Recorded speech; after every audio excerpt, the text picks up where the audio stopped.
Hello, everybody. Welcome to the JMCC podcast. This is for, June 10th of 2015? 11th, whatever. Yeah. Terrence couldn't make it here today, so I am stealing his spot as the MC for the night. I'm Billy. I'm here with Derek and Ali, and today we're going to talk about mainly E3. But first, we would like to give a sad announcement. Today was going to be our first venture into the world of Splatoon, or rather, more modern Nintendo games. Unfortunately, we came to the dark realization that apparently the projectors here at the University of Michigan Dearborn, or at least the Fairland Center, do not have HDMI inputs.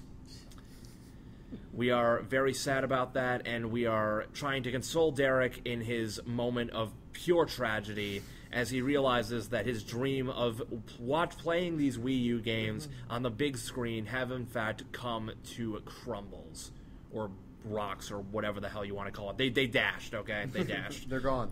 They're gone. No more. We've been trying to console him with several different things, including 3DS games and ice cream. Unfortunately, none of them seem to be working.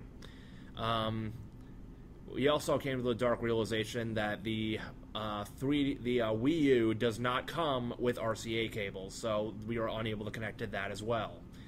Anyway, enough of this bullshit. Let's get down to the nitty-gritty. E3 is coming up, and everyone's excited, and everyone's just peeing their pants over the new releases. What are you guys looking forward to this year? I'm looking forward to Nintendo pulling themselves together, for one thing.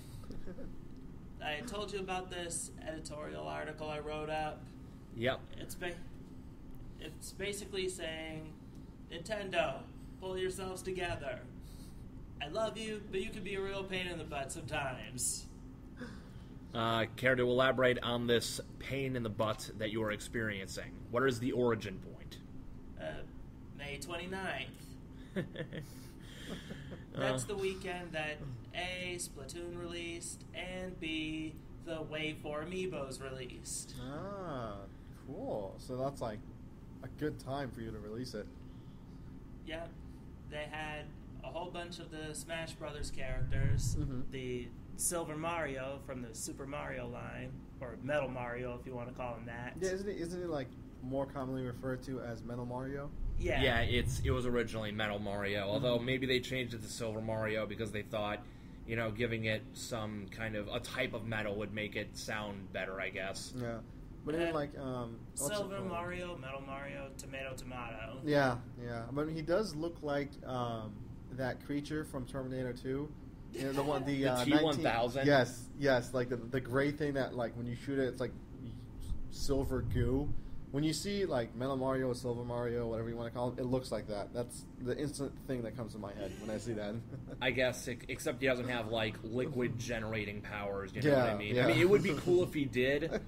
I mean, Metal Mario's only abilities are invincibility and being able to walk on ocean floors, which admittedly is cool, and it's even cooler in. Actually, in a lot of media, I don't think Metal Mario talks. Like, even when he jumps, it's just, like, complete silence.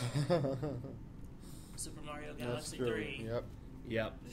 Actually, I think he did talk in his debut appearance in Mario 64. How did he sound like? Just regular old Mario. Ah, that's dumb. I think the only time they ever had a voice alteration was, I remember in Super Smash Brothers, but it wasn't for Metal Mario, it was for the announcer. He said it in a metallic voice when he announced him in the first player mode. Okay. But I mean, still, like, if anything, you should at least give Metal Mario or Silver Mario some kind of alteration, not just stick with the same voice, just make him look different, Yeah, I gotcha. If you're going to do that, then just simply give him some kind of pink clothes, and that's it. Pink Gold Peach. Pink or Peach. What are Pink Gold Peach's like hidden powers? Like, if we're gonna go down the road of like giving all the metal alternatives of Mario characters like I don't know T-1000 style powers, what kind of power would Pink Gold Peach have? I would say more so like the knives the T-1000 had, something along those lines. Like she might just like whip those out as she like pulls out her umbrella or something, or metal umbrella. We're officially going to make like a post-apocalyptic future Mario series with these characters. If it hasn't already been done, someone has probably already done this, and naturally it will never get picked up by Nintendo. And I'm not saying that's a good or bad thing. It depends. It could be a bad thing, because it sounds like something out of a really bad fanfic. Yes, if they get it, I think they would like what's it called? Like depending on how they do it, and Nintendo can be if they read Derek's editorial, they might get their stuff together and make like a fantastic game. You know? Yeah, I gotcha. But let's be honest, that future idea, they'll make an adaptation of Super Smash Bros. Mission from God before they make an adaptation of that. Okay. Sorry, Derek. Go on with the editorial, please. It's fine. Or is that it? Basically, on May 29th, I was able to go out and pick up Splatoon, obviously, and 3 of the 4 amiibos I was looking for. Ooh, what's the 4th one? Robin. Ooh, from Batman? From Fire Emblem. Oh, Fire Emblem, Check up the volume here. Sorry, every time I hear the word Batman, I instantly like Robin. Every time I hear Robin, I instantly think Batman. You know, the side, like his sidekick and everything. So I get it. That's just me. I mean, I was able to get Charizard, Ness, the Inkling Boy from Splatoon. Yep, I saw it. What did you bring in last time? Charizard and Ness, right? Yeah. Yeah, that was pretty cool. Yep, definitely. But not Robin. Though I heard that the Target next door to the GameStop I went to had him. Mm-hmm. And if I thought to get there at 9 o'clock... you would have had him too. Is there any way you can go and find him now? Or is it just going to be like hard? It may be possible. I was able to get a Lucario figure weeks after it came out. There you go. So there is hope. Yeah, there's still hope. Don't give up, Derek. Don't give up yet. Was it like a lucky buy, or did just not many people want Lucario? It was a lucky buy. Okay. About a few... I think it was the time that Mega Man and Sonic came out. So it was like overshadowed for the most part? No. Oh, no? It was weeks by then. This is the day I got him. Oh, okay. I just went to the store on the off chance they had some Lucario figures coming in. Mm-hmm. And they had one just sitting there? They didn't have it at the first store I went to. Then just on a random thought, I called a different store. They said they had some in stock. Ooh. I ran over there. 2 figures left. Nice. You should have just bought the second one just to be spiteful. Yeah, like just cause, cause you can. like you can just see like a kid who's thinking of buying it, and then you just grab it, and then you just give the most intense look to this kid. Yeah. Just like... Just to give him a life lesson that life isn't fair. And the thing is, like, the whole time you're, like, buying the whole... Like, you're walking away with the Lucario and you're going to go purchase it. Just never break eye contact with this kid. Just stare at him the whole way through. Oh, my God. And then if he tries breaking eye contact, just continue staring at him to where, like, he just feels your gaze burning to his soul. He kind of, like, glances again. You're still looking at him, You guys are nuts. Then it's like... Yeah. Then the cashier... Then, like, while you're looking at him, the cashier is like, here you go, sir. You're just, like... You don't even turn your head. You just pull out your wallet. How much? It's like here's your change. You're trying to grab it in the air, and they like plop it into your hand. And you're like, thank you. Even when you leave the store, you just don't break eye contact. Yeah, exactly. Just make him like just internalize and eternalize that life is not fair. And then so then he goes to his room and he looks up at the ceiling fan, assuming he has one. Well, he has to have a ceiling fan. Like, before you do this, you need to ask him, do you have a ceiling fan? No. Okay, you're good then. Okay, look up at the ceiling fan, and then he's like contemplating it. And then after that point, he dedicated his life to making sure that he was going to get all of those purchases. And he was going to be the first one every single time. Yeah, so, yeah, he became, I guess, a day one camper. He decided to join the Boy Scouts so that he can learn the camping abilities necessary to pull off such a feat. Including the proper times to use a Swiss Army knife in front of a GameStop. Pretty sure that's like a whole section dedicated just for that. Probably like created by some of the GameStop fans. I gotcha. all right, guys, we got a problem here, okay? There are these Boy Scouts, right? And they're learning how to use these pocket knives, but some of them are using them in the wrong way to get to our games. And I cannot keep calling the police every time somebody gets stabbed, okay? Like, these kids are juvenile delinquents, okay? So I need a few of you guys to go out there, and if you see these kids, just beat them up, okay? I know I don't have any nightsticks or, billy clubs to give you, so you're just going to have to use your fists. And then it's just like two teenagers, like, I don't know, 18 years old. They probably never worked out a day in their life. They're just totally unprepared for this. They're just like, you want us to... But and there's also that one guy who's like morally against beating the crap out of kids. And so it just creates this whole dilemma. And then they're like just standing there. They whip out their knives. They're like, "Listen, I got here first." Like, guys, they're like, "Shit, I didn't think it actually happens." Okay, but you gotta do our job. It's like, how? It's like, shit, dude. I don't know. Let's just wing it. And they go, "Guys, listen. I'm gonna need you to put that. Just, put it away. Put it away." Okay. I think that tangent went on for long enough. Anyway, I think so too. Okay, so on Nintendo on E3, we already went through that. Anyone interested in what I guess Sony has to bring to E3's table this year? Well, I don't really keep up with like E3 and all the new releases. All the only things I hear about them is just like periodic just articles that pop up every now and again, and so I'm not like kind of following these things, but. When is E3 again? What is it, like next week? Yes, next week. Next week, what day? I or would like like the to say 16th or something? Yeah, 16th, Tuesday. I'm traveling that day. Oh boy. I'm gonna miss it. Well, it's fine. You're probably gonna see a bunch of articles. Like you can probably just browse it with them on your phone. Okay. If that would be pretty cool to do. Yeah, browse on your phone. That's what I meant. Okay. All right. Oh, but I did read. They may even be showing the broadcasts online. Ooh, yeah, they definitely will. Okay, that would be awesome if they do. Depending on how good your, I guess, 3G, 4G, whatever connection you have is to wherever you're traveling to. I'm going to Lebanon. But the area I'll be going to, I'll be taking my laptop, does have Wi-Fi. Yeah. So once I get there and set up, I should be good to go. Gotcha. But I did read that, who was it? Was it Sony or somebody?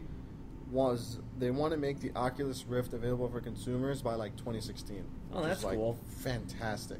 Okay, have any of you guys ever tried out the Oculus Rift? I haven't, but I've seen like videos and it just looks amazing to try. Same case here. Okay, I've actually tried out the Oculus Rift. You have? Yep. Okay. How was it? It was last year, and they were actually showcasing it at right here in the college. No way. So they basically let you have, I'm going to guess, like maybe 30-minute, hour-long demo. Like, I was one of the first people to go in there. So basically, it really does feel like you're at least, in a different environment. Mm-hmm. Although I wouldn't call it akin to like complete virtual reality because you're still using a controller. Yeah, and you can like physically tell, that things plop on your face. Yeah, not to mention like really in terms of like virtual reality, the closest you're going to get to it is actually being able to like move your head around and actually see different things. If you really think about it, the Oculus Rift is like a perfected, more high-tech version of the Virtual Boy. Yep. If the Virtual Boy was like more or less just a monitor and it had more than two colors, then it would have been kind of like that. You know what I mean? Mm-hmm. The game they actually demoed at the Oculus Rift was, I forget the name of it. Basically, you're in a haunted house. Affected the horror experience. It does at first, you know what I mean? Okay, so basically the goal of the game is you have to go around this house, and you have to find 5 hearts. You have to collect 5 hearts. And the only help you have is that you'll have a few maps scattered around the area telling you where you are. How are the graphics in that game? It's about PS2 GameCube quality. Okay, I think it's a different game than what you were talking about. Like, I did see some people playing an Oculus Rift, and the haunted house thing they were in, it looked like it was Five Nights at Freddy. It was like almost on par graphics wise. Okay. Yeah, I gotcha. So, but yeah, what were you saying?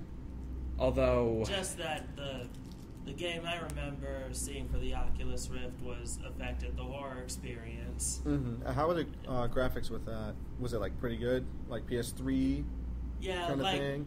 Yeah, I'd say like PS3 level, but there's not as much interaction. It's basically like walking through a haunted house. Oh, okay. It's kind of like just one way, one street, that kind of thing. Yeah. Okay. Billy, is that what you went through? Pretty much. So yeah, it's kind of like that. So you're walking around, you're trying to find these hearts, and you hear background noises like screams, monster noises, growls, all that stuff. Mm-hmm. Truth is, no monsters are in the house. Oh. It's scary at first until you realize that nothing can hurt you. I mean, nothing can hurt you anyway because it's a game. Yeah. But nothing is going to pop out and scare you like in Five Nights at Freddy's. Yeah, yeah. Like it's just a bunch of suspense until like you catch on to it. Yeah, like I remember I was playing it and I was trying to pump myself up throughout the whole thing because I'm like, okay, something's going to come and get me and I'm not afraid. You know what I mean? Yeah. That was kind of like what I was saying, so except I was probably cursing a lot more. So could you say it's kind of like the scary movies in theaters, where it's just like a bunch of suspense until like something happens, and even then like you can see it coming like 10 miles down the road. Yeah, the thing is though is that something has to happen in order for that suspense to like really work. It's like it's like oh my god, something's happening, and then like 20 minutes later it's like. Whatever. Yeah, scream. Whatever. I don't give a shit. It's like I know you're not in pain or something like that. Yeah, I gotcha. And also, like what I meant by PS2 and Xbox graphics is that a lot of the time, like it's a very claustrophobic game, and you'll notice really quickly that the textures aren't that good, and like there's blood splattered on the walls. But it feels like it's just a bunch of pixels. Yeah, or that it's just pasted on there. You know what I mean? Yeah. Not to mention the blood has like a black outline around it, and it was not a very good aesthetic choice in my opinion. It makes it look I don't know, too fake or too cartoony or something like that. Well, I mean, like, isn't Oculus Rift like the first thing of its kind? It is so far. So obviously, you can't expect them to be like, "Wow, PS4 graphics!" Like right out the door. I gotcha. It's definitely like the first step to something much bigger. Yes, and I'm thinking Nerve Gear from Sword Art Online. Yes, like seeing all the things people are coming up with. Yes. By 2022 or something, Sword Art Online may go from science fiction to science fact. You never know. You never know. If not like 2022, 2035 or something like that. Yeah, but I definitely hope it happens within our lifetime. And like sometime before global warming like kills us all. So I gotcha. Okay, what else? Did we talk about the Microsoft conference? No. I mean, the one that's going to happen. That is, of course. Are you? What's that conference going to be about? Well, we haven't talked about it. Xbox One. Oh, really? Yeah. Really? Well, Xbox One is made by Microsoft. I mean, I know that, but I'm saying why have a conference on Xbox One? It seems to like have been long overdue. What do you mean? It's just more like the games for Xbox. Yeah, that's what I meant. Okay. Like I'm talking more about the Xbox One. That's what I meant. Maybe they'll come out with 2 or 3 new franchises. The next Call of Duty. Again. Yeah, for some reason they always do the Call of Duty conferences. I think it's because it sells more on the Xbox than it does the PlayStations. But I mean, like, can't people tell it's like legit the first? Like, it's the same game just remade like multiple times. It's just better graphics. Here you go. Better graphics. Here you go. Dude, you're talking about. Graphics, here you go. I mean, I can understand to some degree if you're that addicted to the series. You're talking to a guy who has like 6 different versions of Tony Hawk, and I know they make and they do develop it over time, but like at its core, it's the same game. By the way, Tony Hawk 5. Looking forward to that shit. I stand corrected. Yeah. All right. Also, there's the Steam conference, and I think this is the year they're going to unveil the Steam box. I mean, they technically already unveiled it, and also revealed all the outrageous prices that it's going for. Mm-hmm. Like, I think it's going to. I think some of them are going into like quadruple figures. Holy crap! Like, what? I'm not. I didn't get like a good look at it, but apparently they're making these really expensive. Like, this might be the 3DO of the new generation. I heard that that there's actually a wide range of prices, and the big four figures you hear about are like things from Alienware or high-end gaming PC companies, basically. Okay, But I mean, they like, also have stuff on the low end, like $200 or $300 or $400. Okay, that's a bit better. It is. But like the Steam box, what's that about? This is the first time hearing of it, actually. It's basically a console that you could play Steam games on. You could access your Steam account and play your games on Steam on your TV. Oh, as opposed to like downloading Steam, buying the game, and then playing it direct, and then playing it like as like an attachment or something like that. Yeah. Okay, Yeah. so like so what it is essentially kind of like It's MacBook basically or something like that. Yeah. Okay. It's a It's Steam console. Okay, so basically. just Steam in, out, all around, that kind of stuff. Uh-huh. That's pretty Yeah. cool. Plus, you don't have to worry about making sure that your specs are up to snuff. Yeah, because obviously they're gonna do it for you. Yeah, I gotcha. Like, As someone who I can't be bothered to learn this shit. I just want to play games. I have too much time playing games that I don't have time to learn about how to properly manage a PC. That's me, I swear. That's me. I spend way too much time gaming. Yeah, it's like when you're a kid, your parents brag about how good you are at the computer, and then when you get older, let's see, should I mod my PC should I actually learn to mod my PC to play high-end games? Fuck that shit. I'll just play more games. Yep. Or you find some engineering friends to mod it up for you. Yeah, no shit. Or like just people who know how to do that stuff, they just do it for you. You're like, wow, thanks. Yeah, exactly. I gotcha. Hey, Derek, what were you saying earlier? You're talking to a guy who something about the Steam console. I already said everything about it. No, Just I know, but you're like for someone who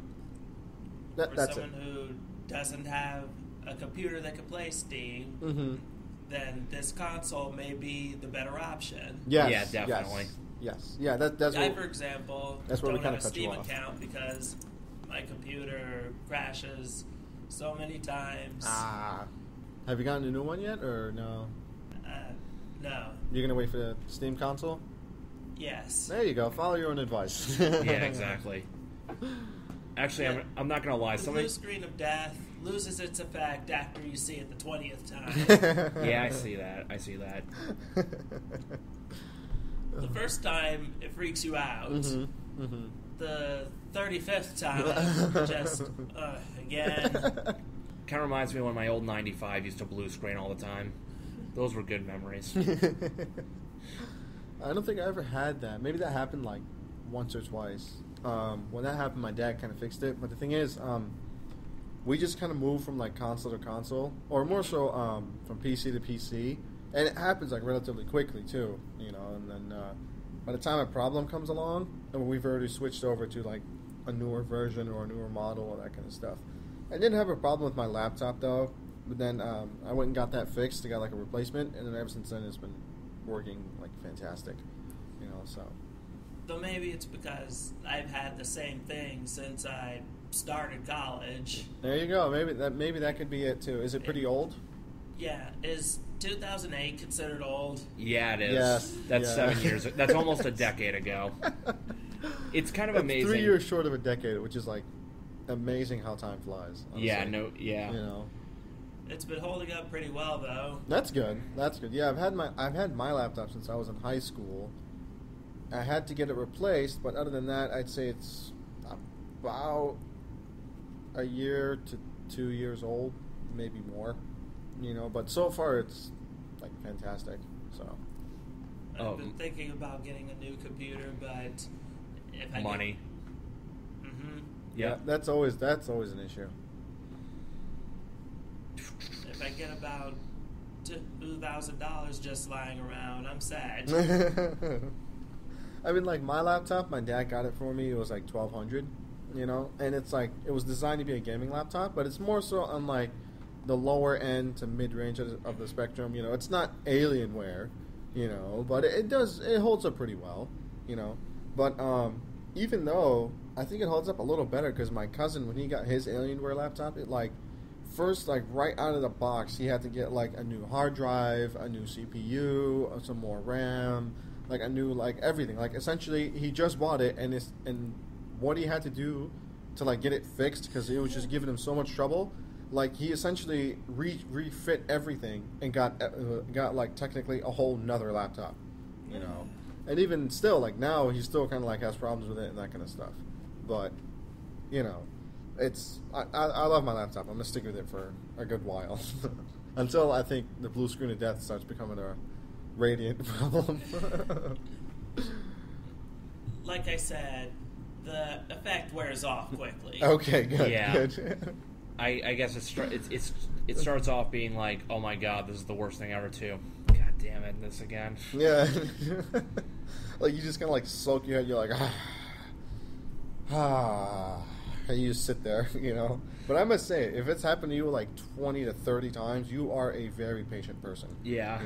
I consider myself a patient person. Which is like fantastic. Because that is like, if you're not, that's perfect training. But I know if my brother was in your position, he would have like smashed that laptop ages ago. Because he was like, yeah. Because he was like, he wanted to just install like some antivirus on my laptop, you know. Because the version I had expired, so he wanted to like show me how I can get like how I can get a newer version. And it just kept blue screen. And no, what happened was he just like tried turning on my laptop, and then because it didn't start like like that. Yeah. He started like button smashing, clicking the mouse, and banging the mouse and everything. I'm like, wait. He's like, no. He's like, listen, I know more about this than you. Don't tell me to wait. I'm like, fine. And he kept sitting there. He was like, oh my god. And then legit, because the laptop was still trying to just start up, because my problem was I had way too many startup programs running all at once. Okay. Because he kept trying to like do all these things, and he was still trying to start up, it kind of like semi-crashed.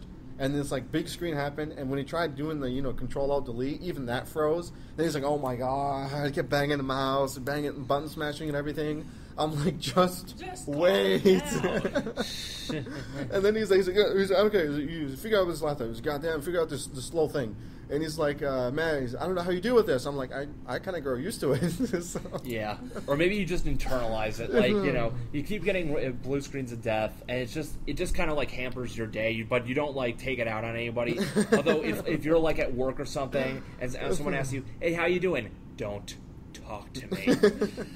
No, I wasn't getting like blue screens of death, thankfully, but it was just, it just took a long time to start up. Kind of like the school's computers now. You click it, you log in, and you just kind of sit there playing with the keys or looking at your watch, twirling into a chair. And then after a good solid 10 minutes, when it finally starts up, you're like, yeah, now I can log into Canvas and then, do what you got to do. It sounds like you're loading up, like with that time limit, it sounds like you're, loading up a Commodore 64 game or something. No, it wasn't like 10 minutes. It was like, 2 to 3 minutes, maybe like 4. I wouldn't time it. I would just sit and wait. Sometimes I would just like grab a book and just read while it's starting up. But then after my brother just went through the panel, the CPU panel, the CPU panel, and just turned off all the startup programs, it's been running so much faster, and I'm noticing the difference. I'm like, holy shit, yeah, it is running pretty fast. Okay. Because he was like, what's it called? When it was taking forever, and he was like just losing his shit about it. He was like, it should not be like this. I don't know how you deal with it. I'm like, in my head, I was like, well, it's because I'm more patient than you. And then on the outside, I was like, I just sit and wait usually. Okay. But yeah, so other than that, it's, it's amazing. Yeah, I gotcha. Mm-hmm. Okay. Then my internet is a whole nother problem. Ouch. If you can, I would highly recommend avoiding Xfinity if possible. It is better, I must say, than what we used to have, which was WoW, which was like just super slow, like almost all the time. Xfinity, it's pretty strong for like a good duration, and then for whatever reason, it kind of just crashes, and then you lose all connection. But it's only for like 5-10 minutes or so, and then it comes back and it's like just as strong, and it just stays that way for a good time. Whereas the other one was just slow the whole way through.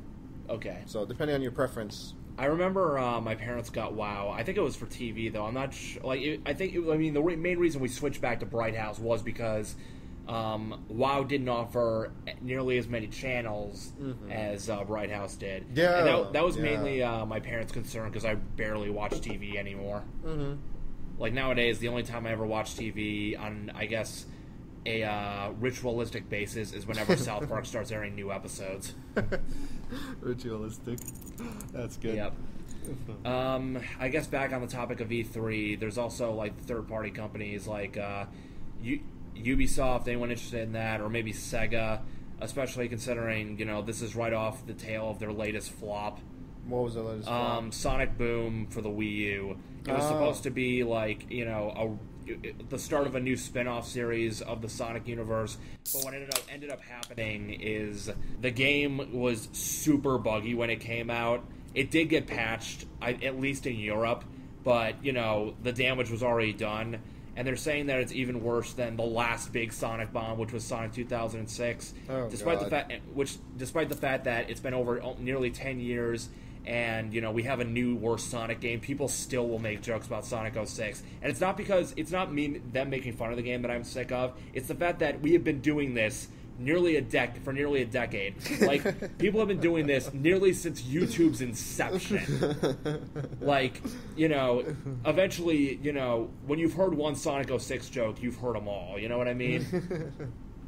Yeah. Though, in all fairness to Sonic Boom, I heard that the comics and the TV show are doing well. I've seen. I think I saw like the first 6 episodes. They're pretty funny. You know what I mean? Mm-hmm. Although I've never read any of the comics outside of like some random screenshots I saw on Tumblr. Yeah, like I've never really seen the comics, and I have seen a little bit of TV show, but this was like almost a decade ago, if not more. No, it's more than a decade. I saw it when I was like 8 or 10 or something like that. Yeah, but we're talking about like the new like Sonic Boom spin-off series. You're probably thinking of the main series. Yep. Yeah, and I'm just referring to what I saw on TV. Okay. Ever since then, I haven't seen Sonic on TV. Well, yeah, because Sonic hasn't had a TV show literally since 1999. And I was born in 1995. Actually, wait, it wasn't 1999. It was actually 2004. Like, it was Sonic X. I was thinking of Sonic Underground for some reason. Yeah, if it's 2004, then I was definitely that was the one I was watching. Yeah, I think I was thinking of Sonic Underground because that show was bad enough to where it would be no surprise that there would be no more Sonic shows after that. But then Sonic X happened, which is a very polarizing show. But anyway, they're actually, despite this failure, they've actually announced a new Sonic Boom game for the 3DS called Fire and Ice. And no, it has nothing to do with the NES game of the same name. Yeah. I heard that the 3DS game was actually okay. Oh, the first 3DS game that came out. The 3DS Sonic Boom game. Yeah. I was talking about like the new one, the new one that they announced. I think like a few days ago, actually. Oh, yeah, that.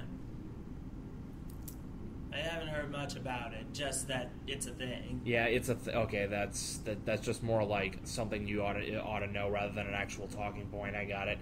I didn't hear much about Ubisoft. Well, Ubisoft is predominantly a third-party developer. Third-party, and it's a console, right? It's a PC kind of thing? Or do they make other games? Ubisoft is strictly a game company. No, I know, but like, is it only PC games, or do they do...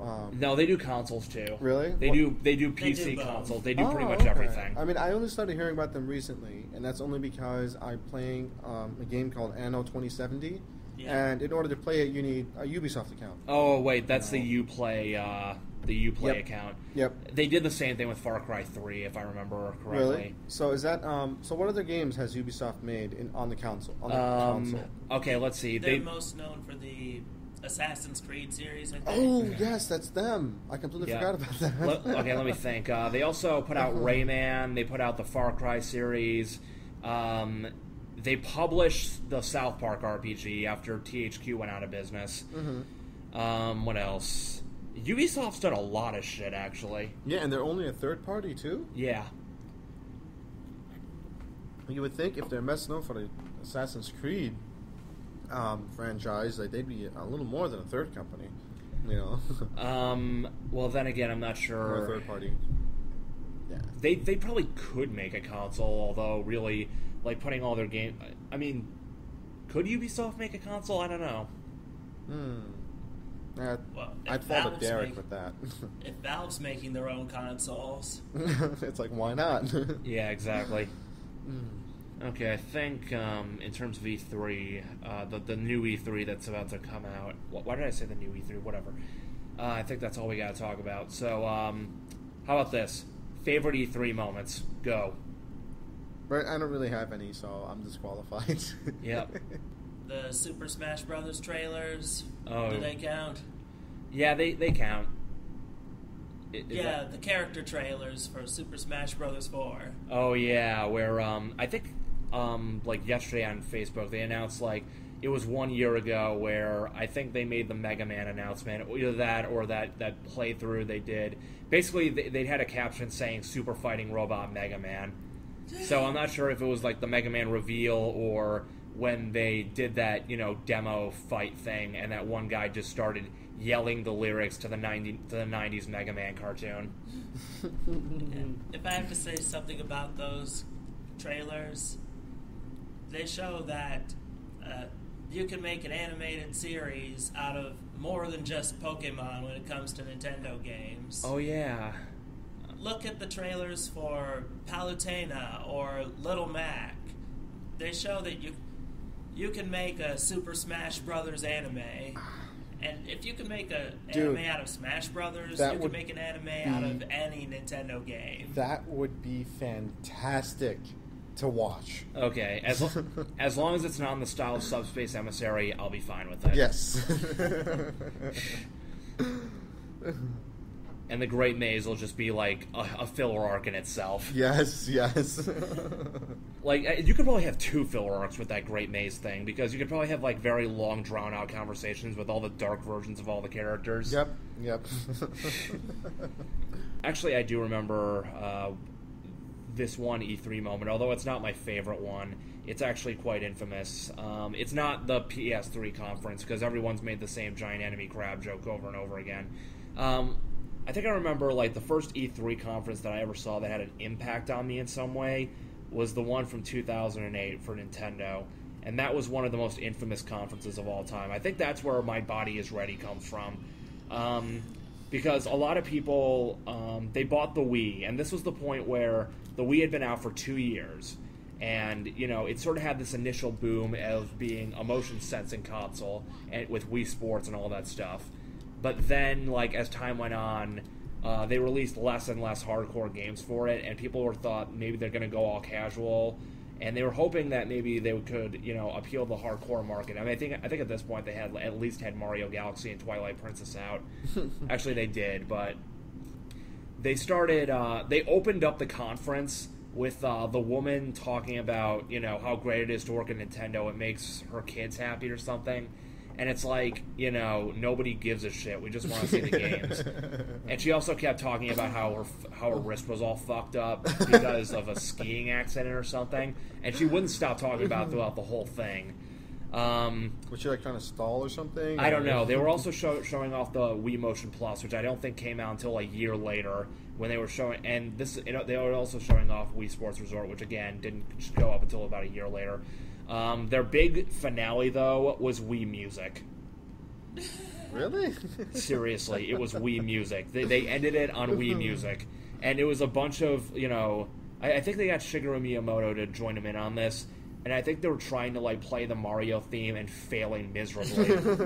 Yeah, I remember that, too. It was like after that, you were just left with this very empty feeling in your stomach.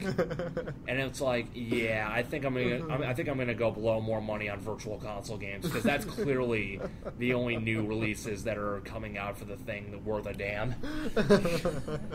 As this conference has quite bluntly told me. It told them that and how to break your wrist in a skiing accident. Yeah. Actually, you know what? The funny thing is that in terms of embarrassing E3 moments, Nintendo's the very first E3 ever, the one from 1995, was actually when Nintendo said they were going to delay the Ultra 64, and the only thing they had to show that year was the Virtual Boy. And they just stretched the shit out of that. Now, I'm not sure if the actual conference was recorded. I'm sure they teased the Ultra 64, but then again, it was all. But then again, yeah, I'm not sure if any footage of that exists. There's like an interview with one of the guys who was at was running the booth. It was an interview conducted by the infamous George Wood from Gaming in the Clinton Years fame. Ooh. Which, if you've ever seen that show or seen the Retsu Parade riffs of it, is, some of the most awkward video game humor you will ever see. Really? Yeah. Let me put it this way, okay? His most infamous claim to fame was his pitch for the then unreleased Tomb Raider 3, which was create a game in which Lara Croft gets breast cancer.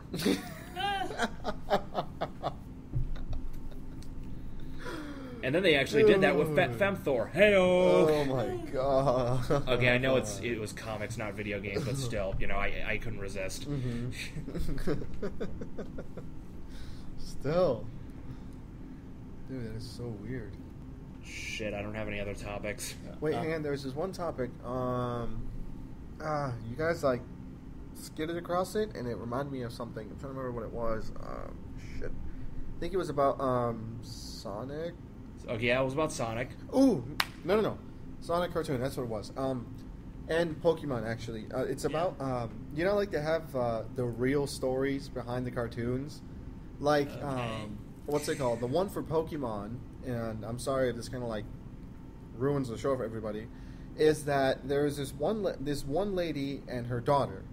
In many Pokemon episodes, you'd see them, carousing in the background, or when they're, kind of filming a city that Ash and his friends just got into. This woman and her daughter would show up, and the story behind that is I found on iFunny is that the main reason as to why you don't see Ash aging per every season is because this. Wait, is this the Ash in a coma theory? No, this theory is the fact that all the Pokemons and Ash don't exist.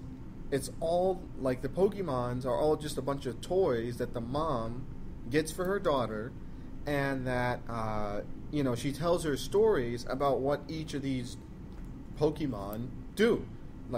She makes it up and just gives it to her daughter, and the whole Pokemon universe is just in this girl's imagination, to where it's, she has Ash as just the exemplar for what a Pokemon trainer is, someone that's always striving to catch them all, but he never does, and he never ages because to her it's all just one journey happening in a short amount of time or something like that. It practically blew my mind when I looked at it. I'm like, holy shit, Then there's a bunch of other theories like that about some of the more common cartoons. That girl must have one hell of a toy collection. I think so.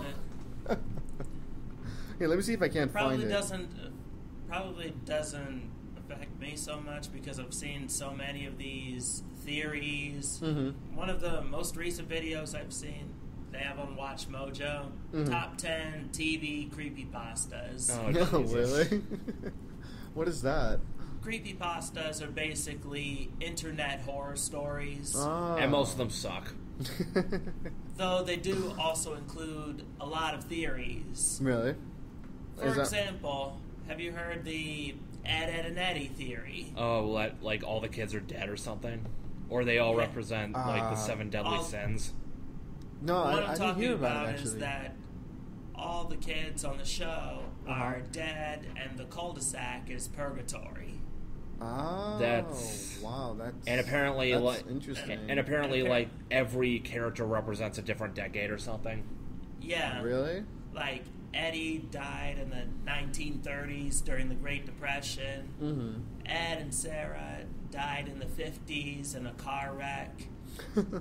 Ed Double D died in the mid-80s in an experiment gone wrong. Mm-hmm. The only one I remember is that apparently Kevin died in the 90s. Wait, if Kevin died in the... Actually, never mind. He could have died in, the mid-90s. I was going to say, if Kevin died in the 90s, does that mean he's technically still alive during, the very beginning of the show? That's interesting. I can even bring it up when we're done with this. Yes, I'd like to see that. And then, is there any more theories that they talked about? Yeah, There's that coma theory you brought up earlier. Yeah, there's one about Garfield.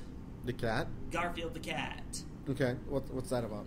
Saying that the events of the show are all in Garfield's imagination. I thought you were going to say John's. And in reality, John and Odie are dead, and Garfield is starving to death. Holy crap! It was based. I think it was based off of a series of strips that were released during like the very late '80s, where Jim Davis decided to fuck with everybody and make like a storyline where his house is completely abandoned and he has to cope with loneliness. And there was just a whole week of strips dedicated to this really fucked up plot. Ooh, you guys ever heard of the show Courage the Cowardly Dog? That show was awesome. Yes. Yeah, I know the theory behind that is the dog is actually like everything in the show is a part of this being imagined by Courage. Yes. And like the reasons why it's in the middle of nowhere, it's because his caretakers or the people who own him are very old and they don't take him anywhere, so they never take him for walks. And because of that, he's like trapped inside the house, and all these adventures are just ones he wishes he had, because the house is everything he's ever known. That's why they're always in the middle of nowhere, which I thought was like. I think that one made the list too. Yeah, really? Yeah. Oh, what about Rugrats? You ever hear that one? Let me guess. All the babies are dead too. No. All I remember about that is that it revolved around Angelica. Yes, and like she's like autistic or something like that. We gotta look it up. We gotta look it up when we're done. Yeah. And then I know there's also another one, Foster's Home for Imaginary Friends. Haven't heard that one. That one I also saw on iFunny again. It was essentially Foster's Home for Imaginary Friends, like the big mansion and all the imaginary friends are all just a part of Frankie's imagination, and she has like severe autism, and she like is super socially awkward. And nobody talks to her or anything like that. And what happens is she stays in her grandmother's house, but her grandmother has this globe of, Foster's house, and Frankie just sits there looking at it like all day, just imagining that stuff. And then when her parents come to pick her up, she's like, 13 or 15 or something like that. Her grandmother is living in this kind of like this shanty house or whatever, and it's like very dark and depressing. And then she says that, all she ever did was just sit there and stare at that globe, and I was like, holy shit! Why are these people like ruining my childhood right now? So we're gonna do some serious research by the time we're done with this. Yeah. I don't know. Maybe it's just people with too much time on their hands. I think so. Or maybe it's them like trying to find something more, like trying to make the viewing experience more interesting. Maybe I don't know. Or people who really like kids programming but won't admit that it is kids programming, trying to find a deeper meaning that may or may not be there. Yep. Yeah. Because one thing's for sure though, all those theories are like infinitely better than the utter trash they have out now. And like some of these shows like just coaxed and just loaded with just subliminal messages that if you like watch it, you can get what they're trying to imply. And it's like, holy crap, like, what are you trying to get? Like, I think one of them, my brother pointed out, was the regular show. He said that thing's just loaded with subliminal messages, And I'm like, no, I don't really see how. But like, maybe someone is actually, like Billy just said, has a lot of time in their hands, and they actually sat down and just analyze that stuff and said, and then can draw the conclusions for you or something like that. I know I know regular show is known for doing like pretty raunchy stuff, but like what kind of subliminal messages are they talking about? You see, I don't know, because he just said that like if you just watch it, it's just loaded with just subliminal messages. He didn't point any out specifically, so I guess like we're gonna have to like do some research and then see what can possibly come up. Is it kind of like how people watch Disney movies and they keep finding the word sex everywhere? Maybe. Do they? I never heard about that. Like I remember. I know they. I know like in Lion King apparently like Simba hits the powder and it spells out the word sex, and Disney tried to say that it said SFX, as really? in which, and then in later releases they edited it so it doesn't say sex. Oh yeah, and there's also the original cover of The Little Mermaid where one of the towers looks like a dick. And also the original release of American Tail had like brief shots, like that only last a frame, that show like pictures of naked women. And so when it got released on video, like parents noticed it and they complained to Disney, so they had to reissue the videotapes without the nude girls in it. Holy crap! And this was, what was it again? An American Tail. I'm not entirely sure when that movie came out, but What it is was that it came out way before the advent of home video, so they probably didn't expect this kind of thing to happen. They probably just thought, let's just put in some naked women, like no one will freeze frame this, because they didn't know. Yeah. What do you mean, like? It is pretty interesting. Now, the thing is it about, like, regarding that, is it the fact that Disney did that stuff, or is it the fact that people's minds are becoming so perverted that's what they see? It could be either way, honestly. Although I guess it's like sometimes an instance where the Disney animators are just being perverts. Yeah. Yeah. So I imagine that. Yeah. Someone at Disney is just thinking, that's funny. I should put this in. Yeah. This will be hilarious. Hey, the movies are made for kids, but they're made by adults, Yep. I guess in terms of subliminal messaging in cartoons, I think that might be it. Unless, you saw a friggin' cartoon that flashed the phrase "drink Coca-Cola" or something. I don't know. Is that it for you guys? Like, we're about to hit the hour mark. I would say that's it for me. Although my friend did say she's an aunt because she has like 4 older brothers. You know, they're like at least 10 years older than she is. And she's like a year younger than I am. And she's taking care of. One time she was telling me about how she was babysitting her niece. Yeah, she was babysitting her niece, and what happened was the show Uncle Grandpa was on. Oh yeah, which is just pure garbage. I don't know how people can remotely like it.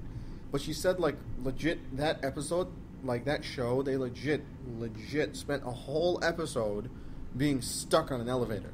Like, the whole episode was just them stuck on that elevator. Or, no, escalator. Not an elevator, an escalator.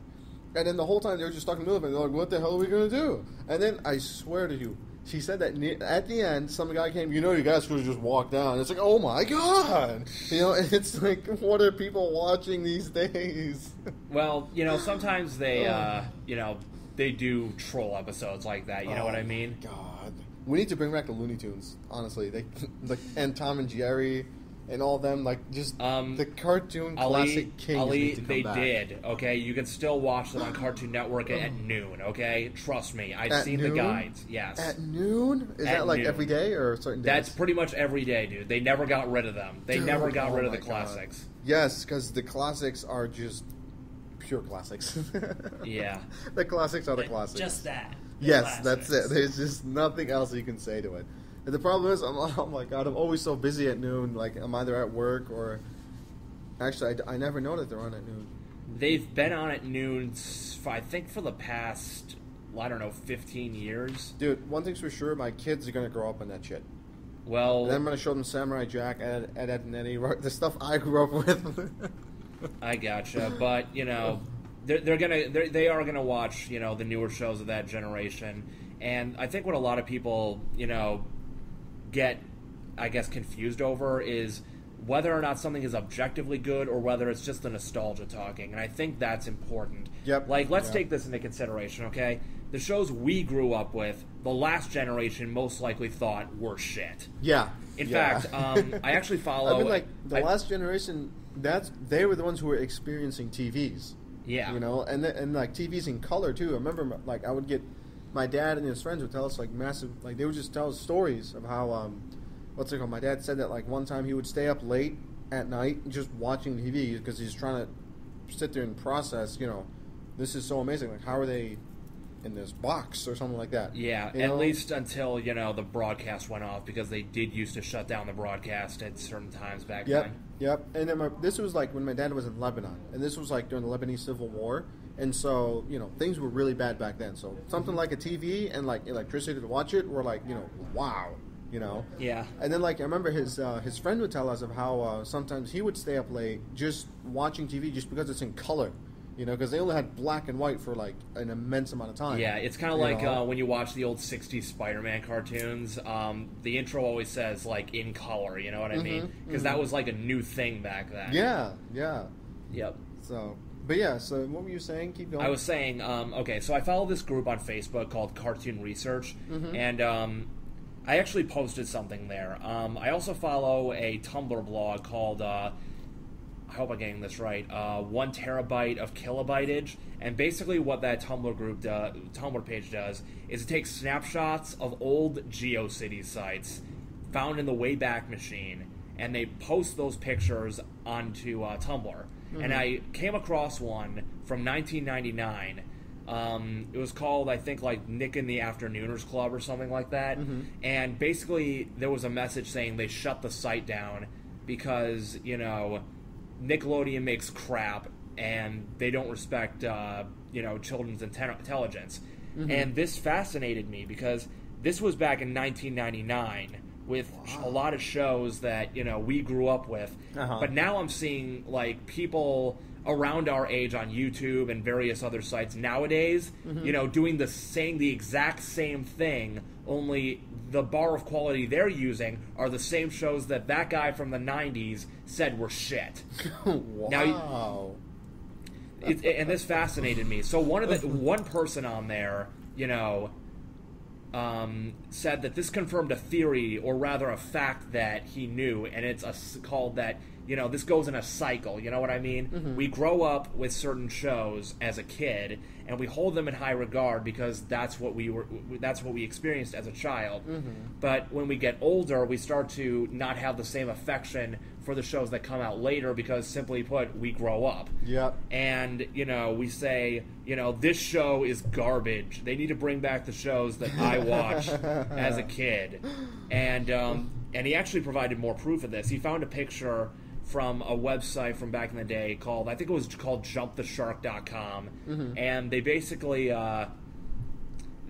started saying stuff about how Cartoon Network started jumping the shark because they started offering original programs.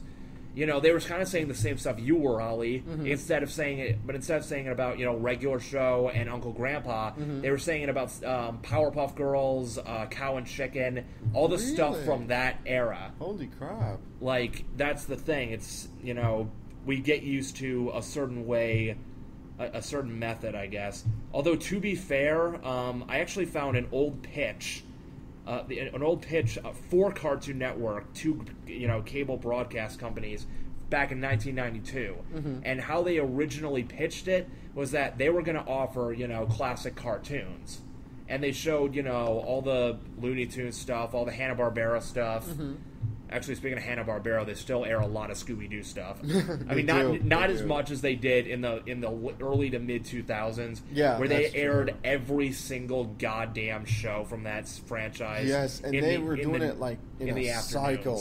It was continuous, and it was on multiple channels too. Yeah, like I remember they aired them all. The regular Scooby-Doo or RU, Scooby and Scrappy, a pup named Scooby-Doo from the 80s. All the fucking movies.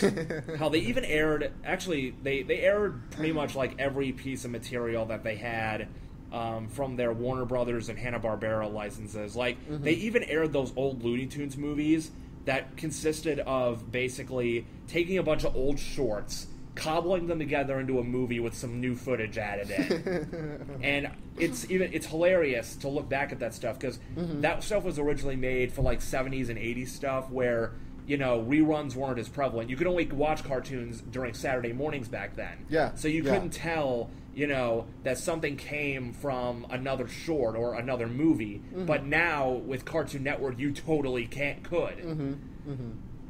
Actually, I remember, I'm not sure if I remember it, but I remember Cartoon Network also aired a marathon in 2001 called the June Bugs Marathon. I think I heard about that, yeah. Yeah, they were going to air all the Bugs Bunny shorts, but they couldn't because, some of the shorts were incredibly racist. So what they did was they actually had you guys remember a show on Cartoon Network called Toonheads? Yes. It used to air on... Vaguely. It used to air on Sunday evenings, and it was for about animation history. They actually decided to air those really controversial Bugs Bunny shorts, but before they aired them, they said, "Okay, look, it was World War II. We weren't sure if we were going to win or not, and beliefs were different back then." So that's the reason why Bugs Bunny is calling a bunch of Japanese soldiers monkey faces and blowing them up with popsicles. There you go. Wow. I did not know that part. Yeah. Yeah, Toonheads, wasn't that those three, what were they, kind of like dog-looking things? Can't remember what they were called. Toonheads didn't have like a mascot character. It was just, maybe they did. I don't know. I don't remember them having a mascot character. But all I remember is that it aired on Sunday evening, and they showed a bunch of the old school Looney Tunes, Popeye. Oh yeah, they did. That. Yeah, Popeye. They did actually. They did actually. I do remember that Toonheads did do an episode on Popeye, and I specifically remember they showed the short where I think Popeye was like, it was about this live action kid with, I think he had maybe, I don't remember what the context was. I think he was just getting his ass kicked by a bunch of bullies or something, and then Popeye would like pop out of, I think it was like a comic book or something, and tell the kid a bunch of stories that happened to him. I think it was like a clip show or something, and at the end of the short, I think the kid like just ate a bunch of spinach and started beating the shit out of the bullies. And I think I remember it because I just remember it being I remember that, yeah. I remember it being so fascinating that Popeye was like in the real world interacting with this kid.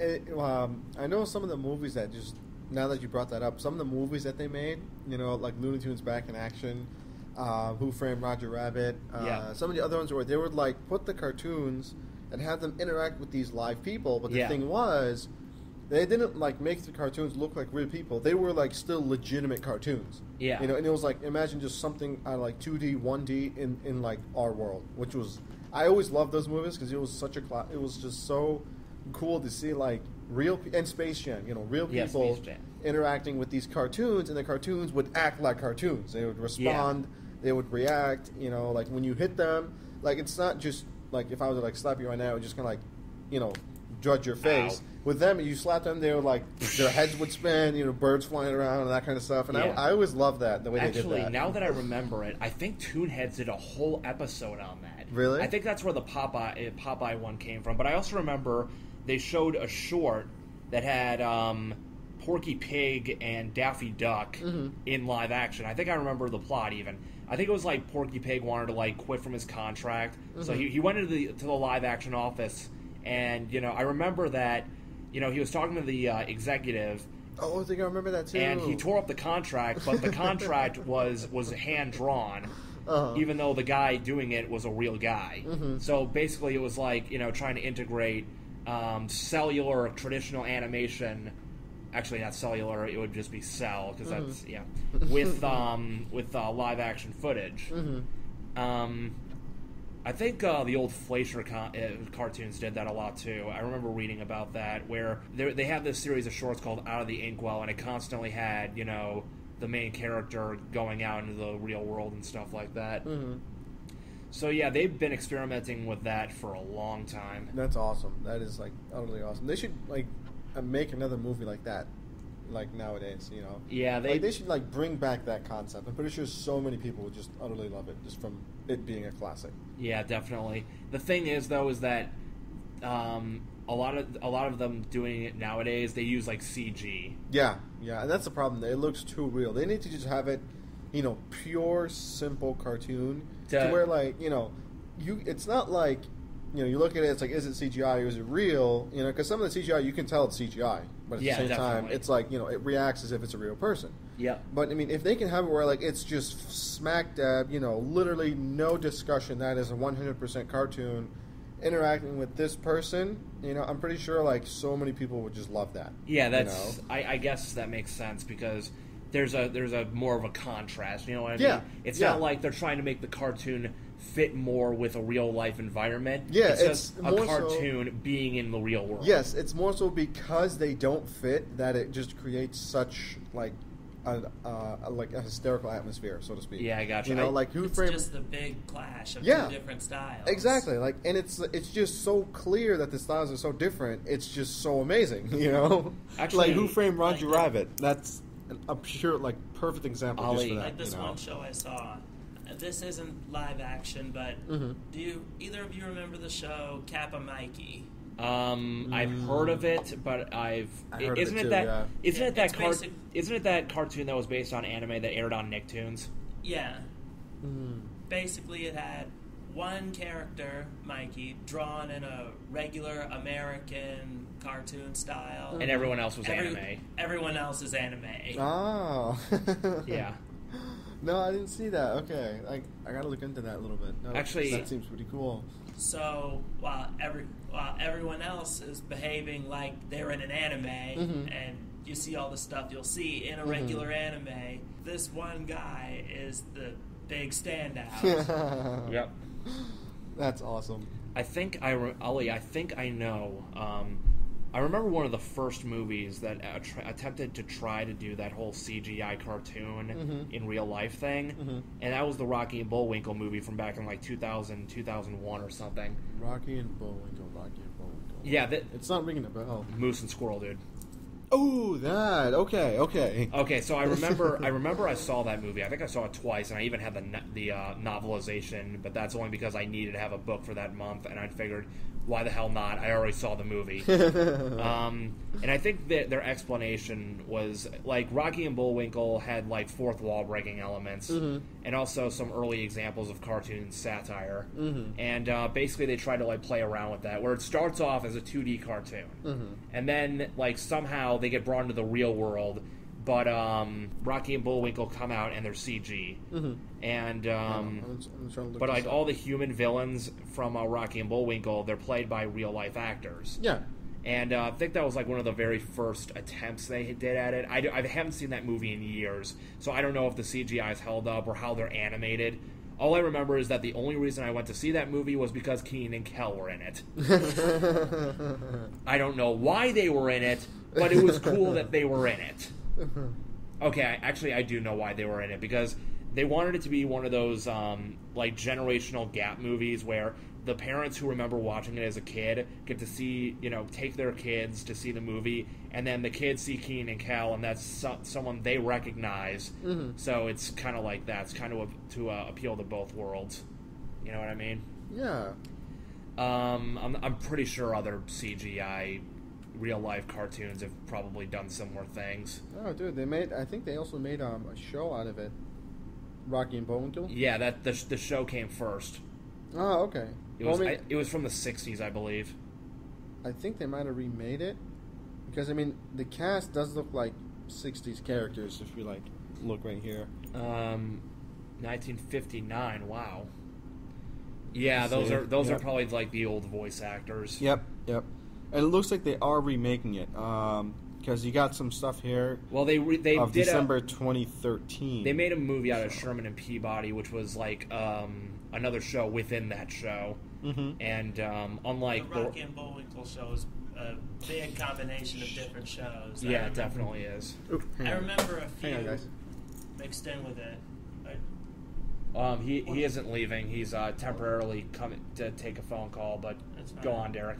They had a bunch of different shows. I remember, of course, Rocky and Bullwinkle. They're the big guys. Yeah.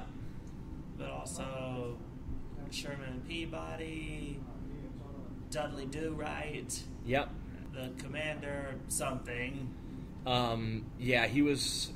He was the main villain of Rocky and Bullwinkle, and he was also in the movie being played by Robert De Niro. No, Oh, never mind. Something different. Okay, I'm thinking of something else then. Those are the only ones I can remember. Yeah, my only experience with it outside of that movie was I took this animation class when I was still going here, and they showed like an episode of it. This, right? This is what you were talking about? Oh, wow, that looks like a clip from the movie. That is some terrible fucking CGI. Like, holy crap! It's very uncanny. It almost looks 2D. It's like almost cell shaded, but wow, that looks bad. That looks like something out of like. It's like if you took an N64 render and tried to cell shade it. Holy shit! Give them some credit, it's back in 2000. They didn't have the stuff we have now. I know. Although, when you compare that to movies like just the other, I'm going to keep saying classics because this is just what they are, like Lord of the Rings or Jurassic Park, it's virtually the shit are you guys doing, So, yeah, I gotcha. Because Jurassic Park, like the first one, what was it made, 1999? 1994. 94, even better. And it's like, when you watch it, it's holy shit, this is 1994, and you can honestly think it's like, when did it, like, I can almost guarantee you, if you were to like show it to your kids, the first one, and be like, when do you guys think this was made? Earliest, I can almost bet money on it. Earliest they would guess would be 2005. And then you just whip it out 1994, and it's like, oh my god, Maybe they would guess the future. Yes. And then Lord of the Rings too, it's just like, they just did such an amazing job, which is the animations and just putting these like clearly supposed fictional characteristics and characters, and just they really brought it to life. Yeah, I gotcha. And then you have Star Wars, which kind of like hovers on that. Well, Star Wars started off being like completely practical effects. Yeah. They used models, they used puppets, they used people in costumes. Then the special editions and also the prequels, they started integrating CGI into it. Yep. I know I watched the first original three at my cousin's house with a bunch of friends, and I think it was, when was the battle on Hoth? That was Empire Strikes Back. Empire Strikes Back. We were watching that when the what was the thing he was riding in the snow? What do they call those? Derek, Shit, I don't know. I don't remember. Yeah, well, anyway, it was like that giant lizard-looking thing on two legs that they were using to ride through the snow. Yeah. When it died, like you see like animals, they would just collapse over. When you see it in the movie, it's, it collapses over, but it looks like utter trash. Yeah. But that's because my friend explained that back then the best thing they possibly had was stop motion animation. Yeah, they did. And it was like, it would just, like you just said, they were using puppets and dolls and figures and that kind of stuff. So it was like claymation, essentially. So it was just frame, and then it falls on the floor. Okay. And you can clearly see the frames they tried to like kind of put together in the movie. Yeah. But I mean, at the same time, what's it called? It's pretty realistic, quote unquote. Yeah, I gotcha. My brother said my younger brother who watched it, he said he didn't like them too much because the graphics were just so crappy. I'm like, dude, do you know how spoiled you sound right now? Yeah, no shit. He's like, they were made in the 50s and 60s. 70s and 80s. 70s and 80s. It's like, you got to give them some type of credit, Yep. Actually, a lot of people do prefer the original practical effects over the special editions. Yeah, because sometimes with the special editions, they go too much into the CGI. Yeah. And like the special effects to the point where it's like, what's it called? It's like, come on, dude. We want a story. We're not trying to see you give us the most realistic looking explosion we can possibly see. Okay, I Sorry, get you. hang on again. Yeah, Ali keeps getting taken out of the room multiple times. It's just phone calls. It's fine. I did hear Disney was going to try to release the original releases of Star Wars on Blu-ray. Although I think that was maybe a year or two ago. So I guess, in terms of graphics and in terms of how it's improved over the years, that's progress, I guess.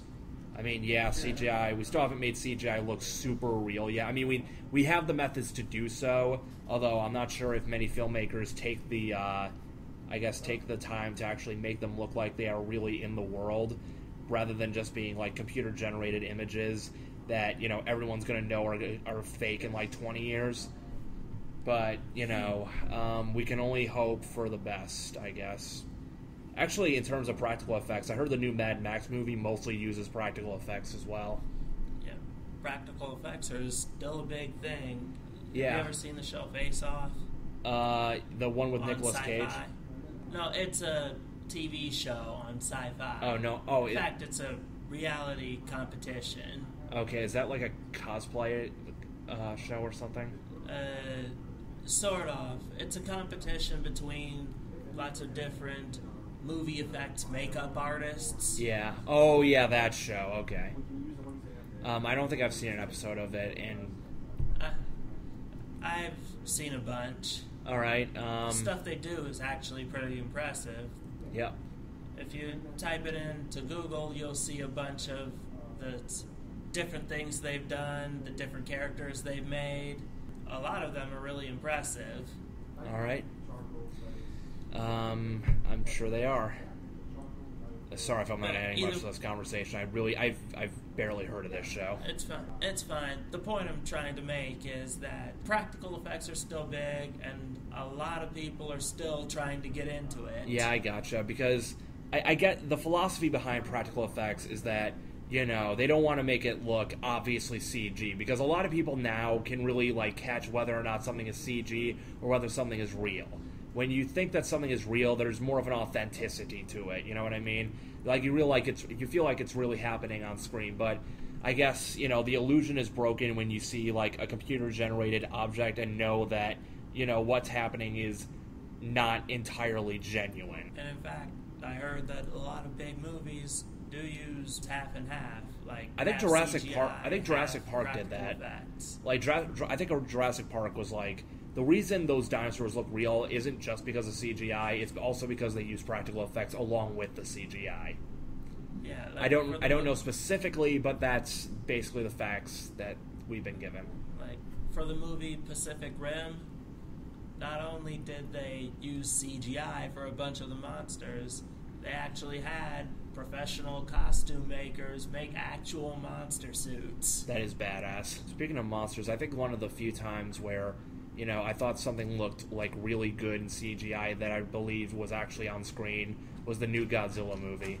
Like specifically with Godzilla himself. Like, you know, you look at him and he doesn't look that fake. I'm still trying to catch the new Godzilla movie. I've wanted to see it, but it keeps evading me for some reason. Well, you probably could like rent it on Netflix or Redbox or Family Video or something. Or you it's could never available in any Redbox I check. I maybe it's on YouTube now because, you know, nowadays you can find basically any movie on YouTube.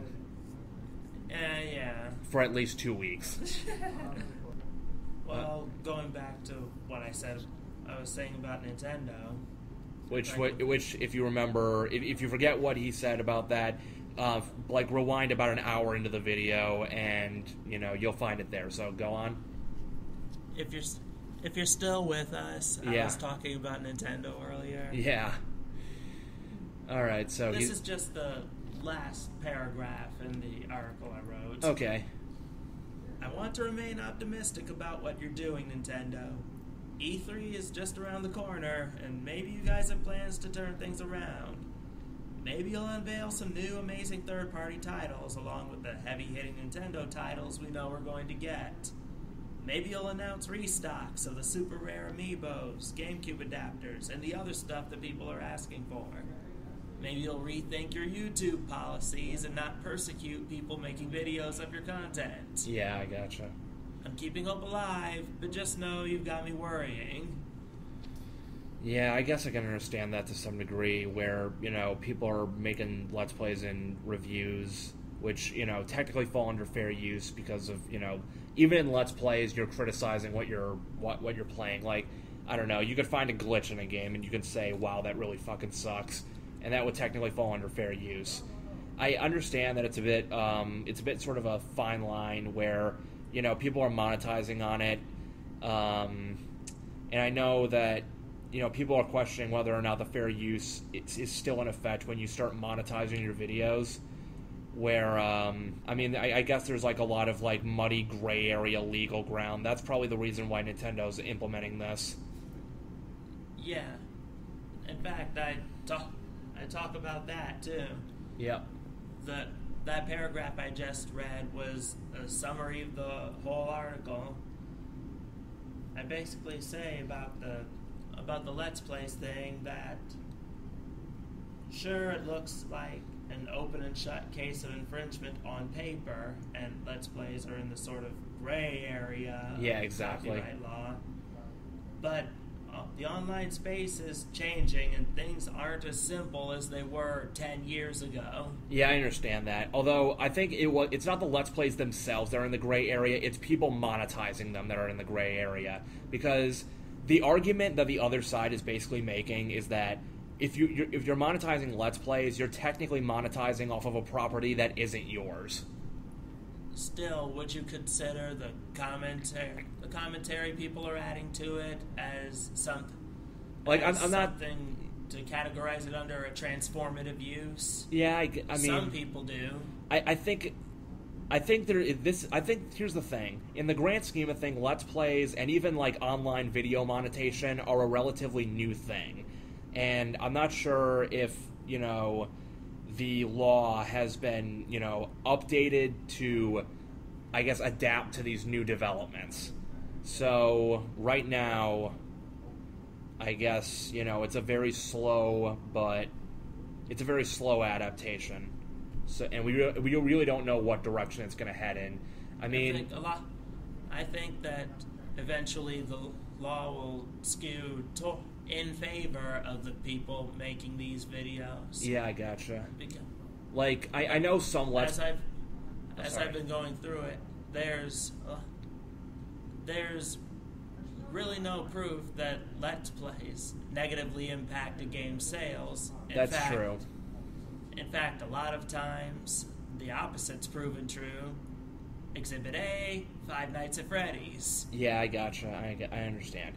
Like, that is definitely one of the big cases for Let's Plays, is the fact that, like, we're not in an era anymore where, we have to rely solely on magazines or, video game professionals to get our information. Sometimes all we need in order to convince ourselves to buy a game is to just, watch somebody else play it and have fun, you know what I mean?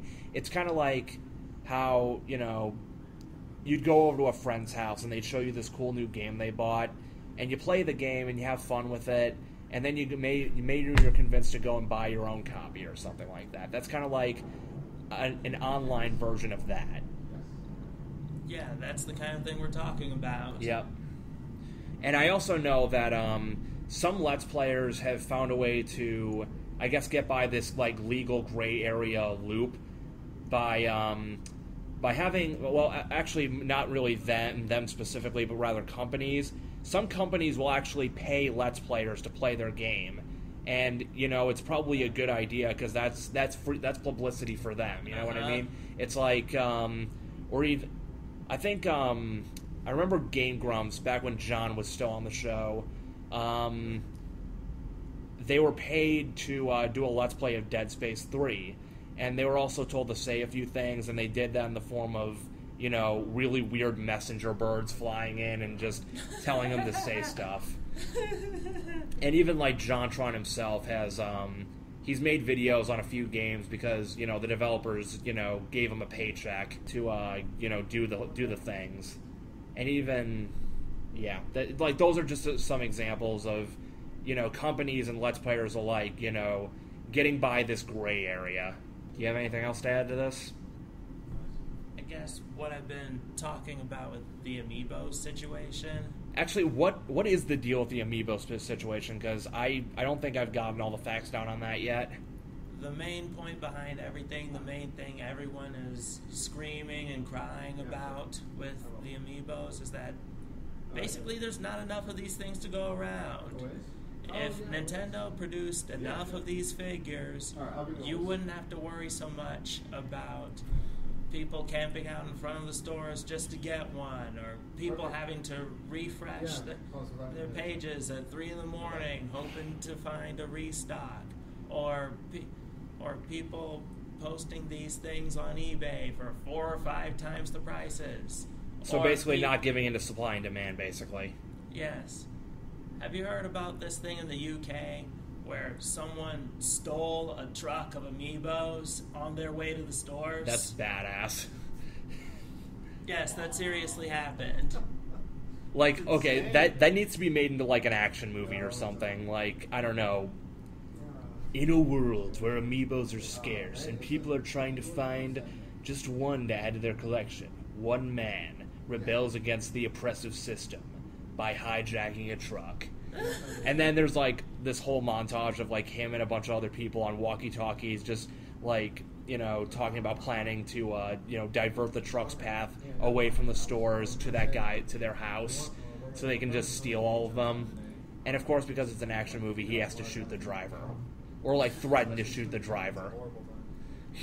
It's... and it just turns into a massive clusterfuck. Right here I say.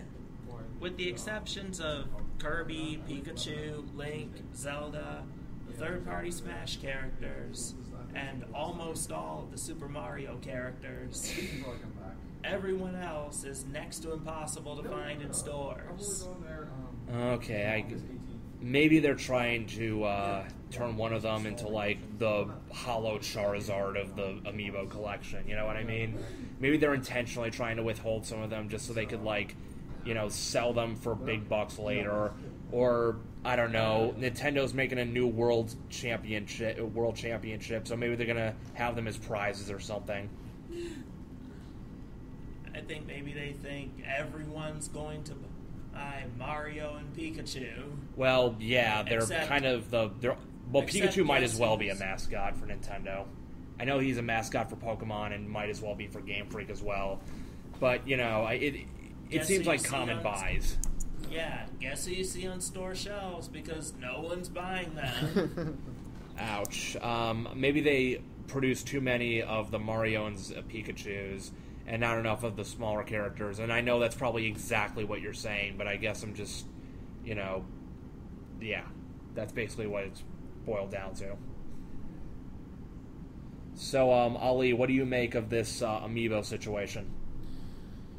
Well, I think they kind of played too heavily upon the popularity of Mario and Pikachu, and you know, obviously people do like them, but at the same time, not to that degree, you know. But it's always like people like having the less popular characters. Yeah, you know that. I mentioned that too. Yep, that like. You're probably making up, or if you think that less popular characters won't sell as well as Mario or Pikachu or any of your other well-known characters, yep, you're probably making up for it by producing so many of these guys that won't fly off shelves. Yep, people already know who these guys are, and whoa, who's that guy next to Mario? He looks cool. Please understand. When we decided to have multiple copies of Mario and Pikachu, we assumed that people would buy more than one copy of each. For you see, eventually you will get tired of AI opponent from one amiibo and decide, I want to buy a second one to freshen things up a bit. But so they can have 2 Pikachu or 3 Mario. It's very simple economics. Wrong economics. You simply cannot get enough of Pikachu or Mario. Our sales show this. In terms of software and games and other merchandise, we have assumed and made the right assumption, I might add, that Pikachu and Mario would be the most profitable. Please understand. That was the worst Asian accent that anyone will ever hear in the history of the known universe. I think so. The whole world could have gone their entire lives without hearing that horrible, and not horrible as in offensive, horrible as in just plain bad Asian accent. Like, I'm pretty sure, like, if you wanted to, you could not offend somebody with that. I got you. I just mentioned Bugs Bunny nips the nips, for Christ's sake. It's like, that's what I'm probably doing is probably, you know, nothing compared to what I mentioned by merely mentioning Bugs Bunny nips the nips. But yeah, I mean, like, I think with kind of going back to what we were talking about, characters like Mario and Pikachu, they're just so popular that just simply saying their name is enough to satisfy a bunch of people. You don't need the amiibo right next to you to know, oh, I got Mario and Pikachu. You know, like, everybody who has ever either held a Game Boy or played a game or has even heard of games, knows who these two are. Yeah. So they're not that popular. Meanwhile, let's take a look at a couple of other characters from Super Mario and Pokemon. Ooh. For those of you who can't see, I have a figure of Rosalina from Super Mario Galaxy and Lucario from Pokemon. Just use your imaginations. Preferably not to see these two in a Rule 34 pick. 3 if you count the Luna. Or Luma, or whatever the hell it's called.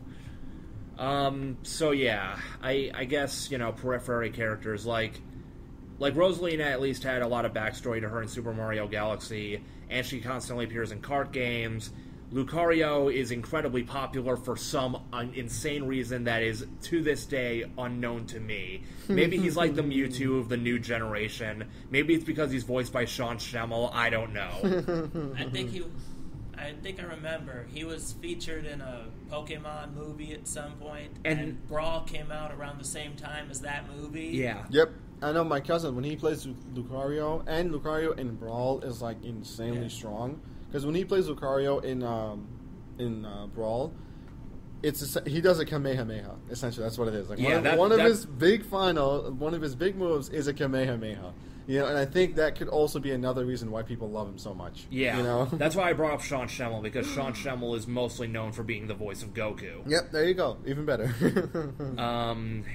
And I guess like back in the day when I first heard about this movie, I'm like, this guy isn't even a single form Pokemon. He's not even a legendary. Why is he getting his own movie? Like, you don't see me going around saying we need to make Weezing the movie. Weezing is part of a plot to, keep global warming at bay. I don't know how Weezing would do that. In fact, I'm pretty sure he would be the exact opposite of it. I don't know. Maybe it's like a special crystal Weezing that instead of emitting toxic gas, it emits oxygen. And the only way you can keep it alive is to maintain balance in all the rainforests. Actually, if this Pokemon had come out in, 1993, that would have probably been a reality. I think, it would have been, the next, a hit TV show or something like that, or a hit movie. Well, yeah, I mean, Pokemon would, no matter what decade it was released in, it would be released in, it would probably be a big hit, because, Pokemon is like the perfect merchandising thing, and, Anyway, so yeah. Got anything more to say about the Amiibo situation? Well, not much. I do know... How about the Nintendo YouTube situation? There's a Nintendo YouTube situation? Okay, I'm saying, Alright, the viewers at home already know this. Ill-informed. Scratch that. Viewer at home already knows this, but basically what happened is that YouTube and Nintendo is apparently either taking down or demonetizing videos that feature gameplay footage from their games. Okay. Now, there's sort of like a gray area here, because first of all, in terms of the big argument here is that people should be allowed to, at least watch these videos, or at least have them hosted because of fair use. Yeah. Which means, if you criticize something and you show footage, then and you do it for the purpose of criticizing it or for educational purposes, then it's fair game. Yeah. The gray area comes in is the monetization. The monetization? Because a lot of apparently, you only get fair use if you're not making money off of it. Oh. So the thing is that if you monetize a Let's Play of a Nintendo game, what you are technically doing is that you are profiting off of Nintendo's property that you do not own. Now, some people can make the argument that, it will help sales, or it will... I don't know. You're not claiming to own the rights to this property. Yeah, that's why people always put out those disclaimers anytime they want to show a YouTube video or almost essentially anything. I do not own blah blah blah. All this is belongs to Sony or Sega or whatever. Yeah, I gotcha. And also, people are making the argument, and I think this is the reason why most YouTube Let's Plays are split up into parts. That you're only allowed to use a certain portions or a certain time limit of a game in order for it to count as fair use as well. Yep, and there's also the fact that people, when you watch the videos, like, part of it is cut out. It's, like, minimized to, like, a small corner or something like that. I think that's also another way they try to avoid the whole copyright issues and whatnot. Yeah. Because I do see an awful lot of that happening as well. So that could also be another thing. All right. But I can, yeah. Okay, I get it now. Yeah, it's something to that extent. Derek, you're more than welcome to present your argument again and see if Ali agrees with it or is able to debate it. Well, depends. Let's see what he got. Okay. Again, viewer at home already knows this, but this is for Ali's sake, so don't blame us. This is just so we can generate a debate. Okay. And hopefully a good one. Yep. Here's what I wrote. Okay. One of the big things that have people crying foul against you, Nintendo, is how you've been handling YouTube content. Everything from Let's Plays to reviews, if it involves Nintendo content in any way, it's in danger of getting copyright strikes against it or getting removed from YouTube altogether. Mm-hmm. There are various instances of it online, and tons of people are calling you out on it. Yes, Let's Plays are in the gray area of copyright law, and on paper, it may look like an open and shut case of infringement, but the online space is constantly changing, and things aren't as simple as they were years ago when the internet was just picking up steam. Mm-hmm. Most game companies don't have a problem with making videos of their games, and even see it as a form of advertisement. Mm-hmm. One of the biggest recent examples of how this works is the Five Nights at Freddy's series. Yep.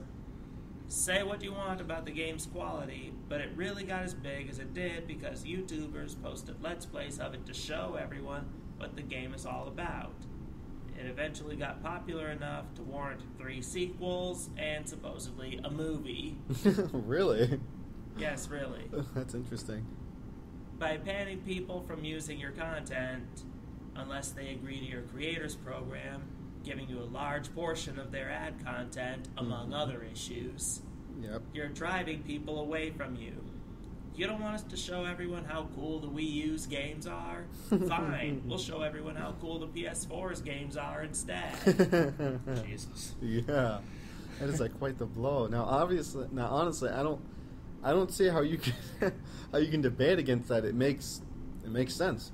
Do you want me to kind of like just play devil's advocate here? Okay. Just to, like, Go ahead. throw something. All right. Let me think here. Discussion, I should say. Like I was saying debate immediately assumes that Ollie's on the opposing side. Okay. So let's say we at Nintendo do not want our games to be sponsored or placed on YouTube because people will see it ahead of time, and that will diminish the potential sales coming in had people that would have happened if people had only heard about it through us. Nobody touched it, nobody seen them play it, and then they kind of got it from us, directly from us, and we were the only ones responsible for its advertising. I guess that's something I can throw out. Okay. Sorry. I feel like I have a comeback for that with this next paragraph. Let's see what you got. It's like an actual debate. Yep. Let's make it fun. By denying anyone but official sources from talking about you, you're essentially telling everyone on the fence about buying your consoles or games to just take your word for it when you say they're good. Mm-hmm. It may have worked in the years before the internet got big, where the only ways to check a game's quality were to read a magazine, have an expert talk about it, or just play it and find out. Mm-hmm. And if you got a bad game, sucks to be you. But now, those undecided people have more options, and they need more than just a company saying that their game is good. Ubisoft did that with Assassin's Creed Unity, and you see where that came from? Mm-hmm. You see what happened there? Yep.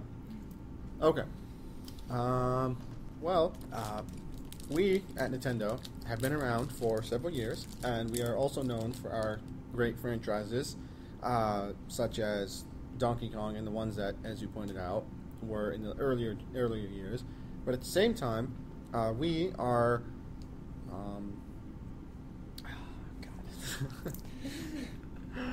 Let me think. I can imagine Miyamoto actually being in this situation, saying these things. Yeah. Yeah. It's like, we at Nintendo. Shit, that's good. It is. Well, we at Nintendo have been around long enough to where people can take our word for it, and not like Ubisoft, that is a third-party company that just started up pretty recently. Ubisoft's been around since like the 90s. Dude, don't give me this. Just give me this for right now. Okay. We've been around longer than Ubisoft, so we have built up that sort of trust and credibility that Ubisoft is still trying to acquire in the newer market. We have been around much longer, and therefore people are a lot more familiar with our products and our game quality as well. And then therefore, sticking to official sources that from Nintendo is the best source for people to have when trying to buy our games. TLDR, fuck you, you were Nintendo. What are you gonna do about it? Buy a Sega console? Oh, wait. Hey, the Dreamcast 2 could come out. You don't know, okay? They just had Sonic Boom be a flop. Maybe this last Sonic Boom game is going to be like just to put out the deal with Nintendo, because they did say they were going to release 3 Sonic games exclusively for Nintendo consoles, and then there's going to be like Dreamcast 2, bitches. You got to save your best for last. Yeah, and it will have backwards compatibility with all Dreamcast games, including the bootleg ones. And it will have I forget the name of the memory card, like those little visual and memory cards that will be able to connect to a USB port, and you'll be able to put data on there, and I don't know. That'd be kind of cool. Yeah, I guess it would be. And I guess it would be. And maybe it'll have like Facebook or Twitter integration or something, so that for like online modes or something. That would be really cool, honestly. Yeah, I think that would be pretty cool. I gotcha. We at Nintendo will be the first to work on that because we're awesome. Nintendo's going to put out the Dreamcast 2. Yes. It's like the Nintendo Dreamcast 2 with a new Nintendo-produced game, Sonic Adventure 3. Which will have lots and lots of Mario DLC. And just a lot of speed. Yes. Because I remember actually, wait, are we still doing a debate, or is it just... No, we're not. Is it clear that Derek completely smashed me in this one? Okay, Derek absolutely, creamed Ali in this fight. I didn't even stand a chance. You cannot put Muhammad in front of his name, unfortunately.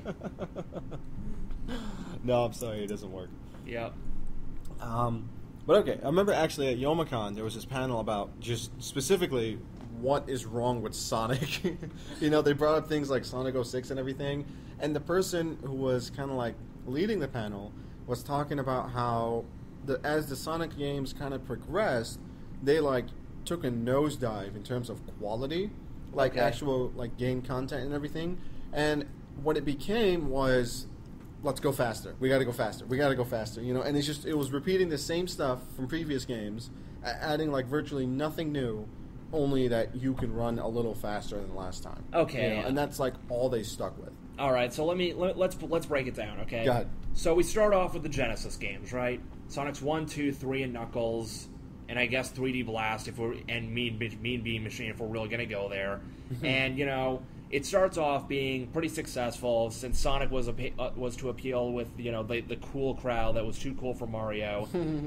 He was like edgy, I guess. Well, not edgy, but he was like... He was edgy if you think of his hair. He was like he basically acted like a typical, like, 90s kid, I guess.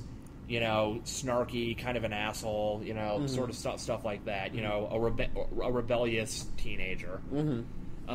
Which was also reflected in the cartoons, which, ironically enough, had him voiced by Urkel. So then we get to the Sega Saturn era, and that's where things start to fall apart, mainly because they were going to release Sonic Extreme. That was going to be the very first 3D Sonic game. Only problem is that it went through development hell, through a bunch of crazy shit happened on that game, and it didn't get released. So what they had to do basically was pull together a Saturn port of Sonic 3D Blast. Yeah, actually, I do remember they talked about that. Like they just threw it together with whatever they had.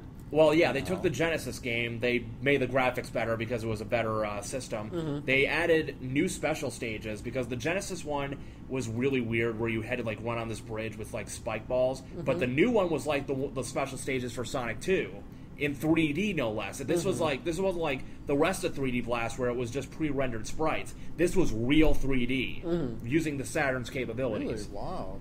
But the only other game that came out for the Saturn, I think, the only other two, I should say, were Sonic Jam, which was basically a compilation of all the other of the Genesis games, as well as some commercials and basically a 3D world, which served as the prototype for Sonic Adventure, and Sonic R, which nobody remembers nobody remembers it for anything other than its soundtrack.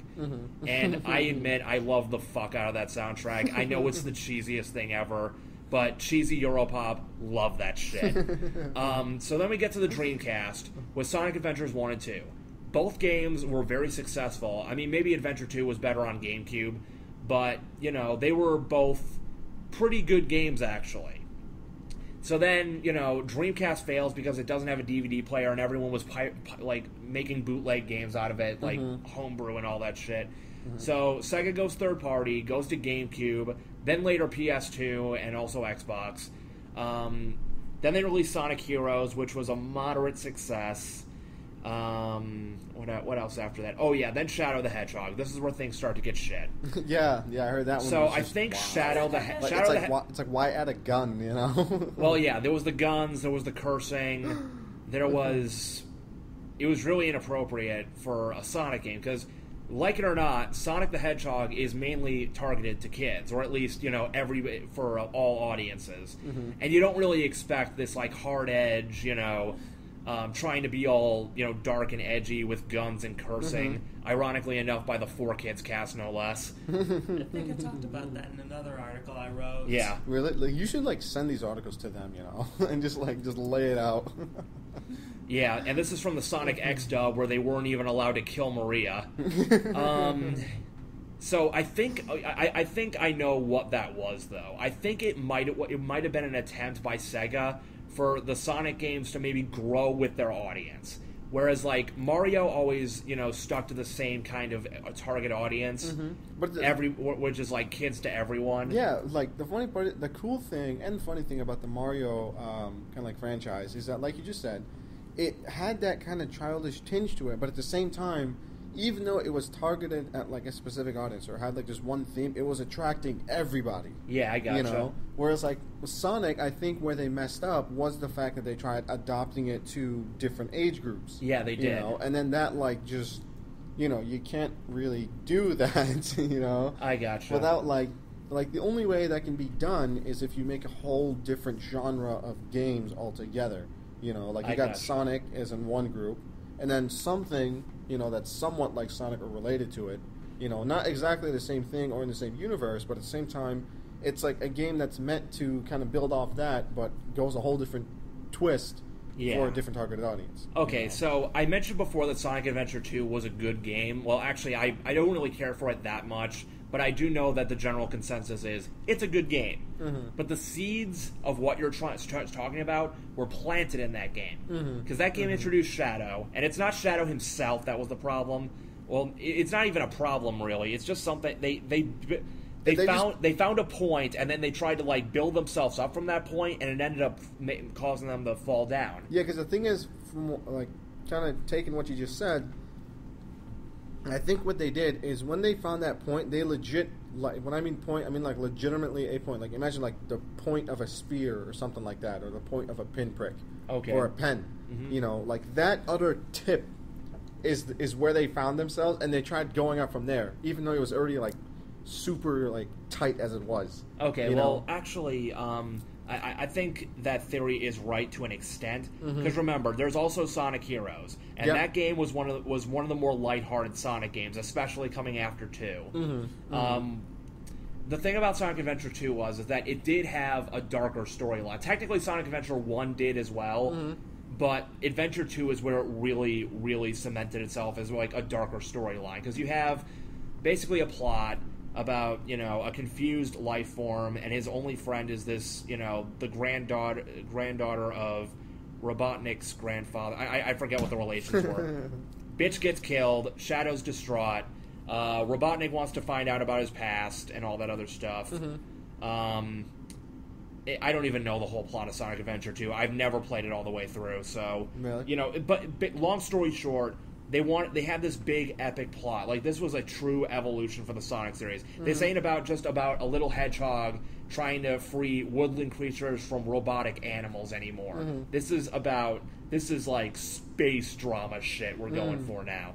And then they went to Sonic Heroes. Like, they gave it a more refined purpose. Yeah. Sonic Heroes went back to sort of that simple Genesis style, simplicity, but a lot of people didn't like that game. So they went to Shadow the Hedgehog and tried to build off of, well, it's actually technically a sequel to Sonic Heroes, because Sonic Heroes has a plot where, Shadow has amnesia for some reason, and that continues into Shadow the Hedgehog. Okay. So then we get to Sonic 06, and I can't believe I'm talking about this, since everybody and their mother has talked about this game already. Yep. Even the people at the panel, they're like, please do not mention Sonic 06. We all know what happened with that game. Yeah. Like, not only because of how bad it was, but because people will not shut the fuck up about it. So let's not shut the fuck up about it and talk about it and throw our useless opinions at a useless game that shouldn't even be talked about anymore. So, first of all, that game sort of took what Sonic Adventure 2 and Shadow the Hedgehog were trying to do, not necessarily in the darky, edgy category, but in that big epic storyline kind of way, and they tried to, they tried to make something bigger than what Sonic was meant to be. Like, I don't know, like taking a cartoony hedgehog mascot character and giving him a whole big epic story. Hey, it worked for Kingdom Hearts. Well, Kingdom Hearts was fundamentally different. Like, you're talking like it was this one kid that is just meeting all these different characters from what we know. Hail from all these different places and universes, That might not have been a good comparison. No, but I mean, like, I can get where you're trying to come from, drawing that kind of thing. That's what they tried to do. But Kingdom Hearts, it worked, because from the get-go, there was it was just this huge, larger-than-life story. Yeah. With the Sonic the Hedgehog, it wasn't that. They gave you a story, then tried making it larger-than-life when you've already established the basic story. You can't necessarily do that. Yeah, the thing is that it was just like a big, giant, convoluted mess.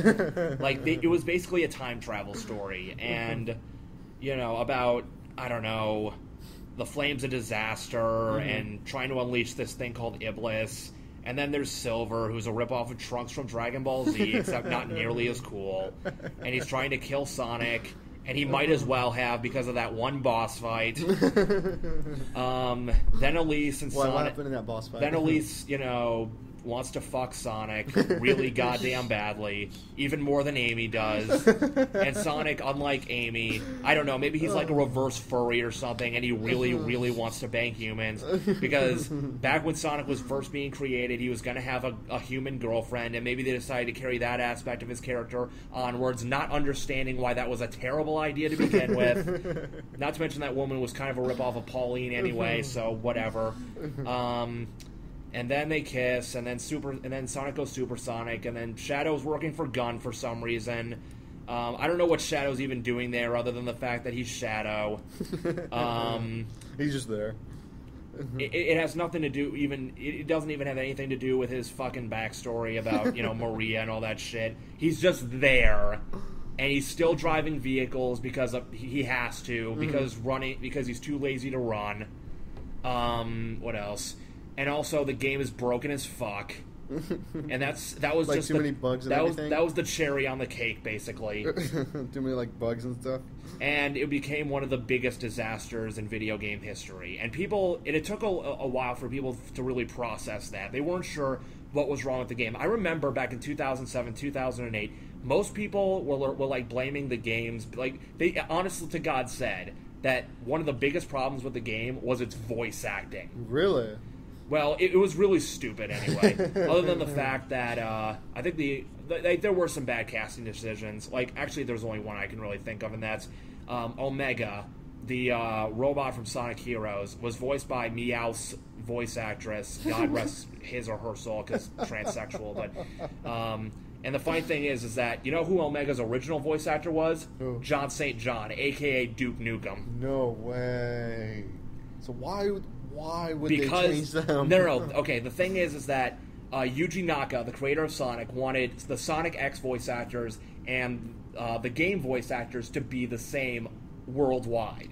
So here's what happened. They had a voice cast for the video games, right? But then 4Kids bought the rights to Sonic X. But instead of using the game voice actors, they used their own talent from New York. And so they decided. So that basically that meant that the New York talent had to go over and do it for the games as well. And the original voice cast was not informed of this. Oh, shit. And people had a really big problem with it, but it was for really dumb reasons in retrospect. Like people were blaming the voice cast solely for the reason why Sonic was bad. Like, I think they were just so distraught that they were looking for anything to blame it on. Because as you're talking about it, you can't just pinpoint it to any one thing. It's just a mess of a game. Okay, so after that, then there's Sonic and the Secret Rings, which was mostly ignored. What else? Then there was Sonic Riders. Actually, Sonic Riders came beforehand. Then Sonic Riders Zero Gravity, and most people just forgot those. Again, it was just a bunch of mediocre spin-off games, as well as Mario and Sonic at the Olympic Games that people thought was cool because, hey, Mario and Sonic are in the same game. Mini games. and not even centralized mini games like with Just Mario Party, stuff where off to the there's side. it's just it might as well just be Wii Sports starring Mario and Sonic, really. Okay, what else in terms of other Sonic games? Back when you give us an actual Mario and Sonic game. Yeah. But then after Sonic 06, they realized, wow, we fucked this up. So they decided to try something new with Sonic Unleashed, which was from 2008, I think, where they decided to develop a whole new engine, a whole new style of gameplay. It was kind of based off the mock stages from Sonic 06, and also I think it was also based off some stuff from Sonic and the Secret Rings as well. But that gameplay of Sonic running Mach 10 down a straight path and also making turns and jumps and stuff, that's where it originated from. And for the most part, people really liked it. It's just that people were turned away from it because it also had the Werehog stages. Werehog? Okay, so basically, I actually played Sonic Unleashed, and I thought the Werehog stages weren't that bad. Actually, they weren't the best game of the year, obviously, but they weren't horrible. in terms of the Werehog stages, I've only played the Wii version, and I rented it many, many years ago. I was actually going to do it for a game review back when I used to do those. This might even end up on my channel, so maybe somebody remembers that. But I ended up not doing it for some fucked up reason. But anyway, I remember playing that game, and I remember the Werehog stages. The first ones were really dull, okay? But then when they started implementing more platforming elements and less of, hey, you're going to get randomly, jumped by enemies every 5 seconds. Like, that shit got really old really fast. But I noticed that they took a lot of elements from... Have you ever played a Sega Genesis game called Ristar? Ristar? No, I haven't. Okay, so basically, Ristar was actually one of the proposed Sega mascots, but he didn't get a game until towards the end of the system's lifespan. But the game was about a star guy, and basically his main ability is grabbing onto things and latching onto stuff, and basically interacting with the world with these big stretchy hands. And you used it for platforming, levers, hitting bosses, and all that other stuff. And that's kind of what they did with the platforming segments of the Werehog stages. They sort of made a 3D version of Ristar. But people really didn't, grasp that concept because they don't want to play a Sonic game for beat-em-up stages. They do it for platforming, though. They wanted to do it for the daytime stages, which was about running fast.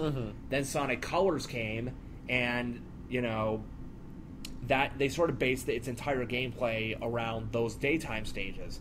But they also implemented some 2D sections to make it more like the old school Sonic games. And I also should mention in Unleashed and Colors, they realized that the whole big epic dark story idea was a terrible idea from Sonic 06. So they made Sonic Unleashed was kind of like a big epic plot in a sense, but it also had some lighthearted moments. Like, that's why Chip was in the game. He was kind of like the comic relief. Okay. And you'll notice the character designs in that game are more cartoony than they were in Sonic 06. Where Sonic 06 was like super realistic, which didn't make any sense because the Sonic characters were still cartoony looking. So it's almost like, one of those crappy CGI live-action hybrid movies that we talked about earlier. Yeah. It's amazing how those two, intersected. Yeah. So kind of like that, what was it? That Moose and, what was it? Rocky and Bullwinkle. Rocky and Bullwinkle. Like, you saw how they were portrayed in a movie, man. God. Well, you did in that screenshot. But yeah, but I did. If that was the screenshot, we have come full circle now. Yeah, yeah, we are totally coming full circle on this. If that was the screenshot, I do not want to see the movie. Maybe we can riff tracks it or something. Yeah, maybe. I don't know. Like, we can just convince Terrence to be like, hey, let's forget about Japanese animation for a second, okay? We need to understand the horrors of American animation during a very dark period. There was a Rocky and Bullwinkle movie, and it was one of the first movies to do that whole CGI character in the real world thing, and it was shit. And so we gotta watch it so we can do a riff tracks of it. And we can put it on the JMCC channel, and then no one will watch it because nobody knows who the fuck we are. So anyway, back to the Sonic discussion. Yep. So Sonic Colors totally went goofy with its storyline, where it didn't take itself seriously at all. Circle flipped again. Yeah, I gotcha. I think it was the writers of the Happy Tree Friends who wrote the script for that. Oh, really? Those guys... There was, no rhyme or logic to what happens in those things. It's just purely... How bad can we just F this character up? Well, yeah. I mean, they had to tone that down, obviously, for Sonic Colors. But then Sonic Generations came, and this is where Sonic's actually started to get real popularity again. And the whole reason for... Oh, yeah, I forgot to mention Sonic the Hedgehog 4, which nobody fucking liked. Because not only... I think it was because the physics were fucked up on that game. Really? I've never gone back and replayed that game. I did a Let's Play of it, but I don't care what I said in that Let's Play. You couldn't find your way through it. No. Well, yeah, I actually, had to cut out part of the Let's Play so I could figure out where the fuck to go in that labyrinth level, but... Oh, no, that's not what I meant. I meant, as in you just could not bear to play your way through it. Nah, it wasn't that exaggerated. It's just that it's not that eventful of a game. It's not... There's nothing that makes it... Ooh, yeah, Okay. There's nothing that keeps you going on that. I liked it when it first came out, but... I'm sorry, I can't get myself to play that game again. Not to mention its music is complete shit. But, so Sonic Generations was a big throwback to all the Sonic games that came before, including 06. And people really liked it because it had the classic Sonic, almost exactly how he was in the old Genesis games. Not exactly how he was, but close enough. Yeah. It was just, simple platforming with all that good stuff. And also, they basically took and the modern Sonic was, obviously running down a straight path, making turns and grinding rails and doing all this other badass shit. Yeah. And you're doing it in stages from all the old Sonic games. You're doing it in Green Hill Zone, Chemical Plant Zone, Crisis City. You're doing it in the fucking... truck level from Sonic Adventure 2, and the truck's got razors and shit. Okay, then Sonic Lost World came out, and people were really mixed on that game, because they were trying something new there. They were literally going hardcore parkour. And what I mean by that is, they were trying to implement parkour tricks into the game system. Parkour? What's that? Like running on walls, grabbing onto stuff, just a bunch of different things. They're just going, let's just throw physics out the window now. Have you ever seen Ninja Warrior? that's basically what they were doing with Sonic Lost World. Yeah, I know some of those, like where like you're just running so fast you can just kind of grind on a wall, or something like that. Not to mention, did they have running on water too? No, I don't remember. I didn't get far in that game. I just didn't like that game for some reason. I sold it. It's like I bought it used at a GameStop, and now I understand why I was able to buy it used. It really wasn't that good of a game. Like, and the funny thing is, I accidentally opened up a completed save file, and I got to play as Supersonic right away. Nice. Yeah, and also you had to hold down a button to run. But seriously, I had the 3DS version. Holding down the L button while working the circle pad fucking sucks. You will get hand cramps from that shit. I would imagine. And they're like, aren't they like super close to each other too? Oh, yeah. Like, maybe that's why the XL was made, so you could actually feasibly do that. Yeah. And now we get to Sonic Boom, specifically for the Wii U, because apparently the 3DS version was okay. No, yeah? And it gets released, and it had a lot of promise to it because it was being made by Big Red Button, which comprised of old Naughty Dog members. Ooh. They were going to come, and they were going to make this brand new spin-off game for this brand new Sonic IP. Naughty Dog, didn't they make like Jak and Daxter? Did they make? Yeah, they made Jak and Daxter, Ratchet and Clank, Crash Bandicoot. Crash Bandicoot, not Crash Bandicoot. Oh, Crash Bandicoot. I'm sorry. Although he does have a pretty big nose. Yeah, but Crash Bandicoot, yep. So yeah, and so it got released completely. It was basically rushed out the door. Ironically enough, 06 was the same way. Really? It got basically two things happened. It got rushed for, I think it was a Christmas release, and half of the team got cut in order to go work on Sonic and the Secret Rings. Wow. And wait, what happened with 06 that made it rushed out the door? I think it was to meet a deadline. It was to meet a deadline. That's pretty much what the reason was. Oh. Bad things happen when you rush towards a deadline. Oh, yeah. E.T. was rushed towards a deadline. Oh, God, dude, E.T. Yeah. That thing, like, brought the video game industry to its knees. Well, actually, I mean, people say, it was oversaturation of the market, but E.T. had a... Yep, the thing it about had a profound role in that. Like, I know it's not just that game. E.T. was just the last straw. Yeah. Yeah. Plus, there was Pac-Man, which was so... It was mass-produced to a fault. Like, they produced more copies of that game than they did Atari 2600 systems. Because they were that confident that it would be good. Okay, what else? So then, we get to Sonic Boom. Like, people are going to think, this is the next big step for Sonic. Comes out, shit. And like people start... So was that one, was it like you said, what was the one before it where people were mixed with it? So Lost World. Lost World. So this one, was it just purely people knew where it was? It was garbage. Okay. Like people have made Let's Plays of that game where they skip about 4 hours of the story purely through glitching. Sometimes by accident. Oh my god. Like, you can do a lot of shit. Like, I would almost recommend buying that game just so you can see just how big of a disaster it is. Like, I don't know. Like, you can probably find glitches among glitches in that game with the right amount of experimentation. Also, Knuckles' infinite jump glitch. It was so.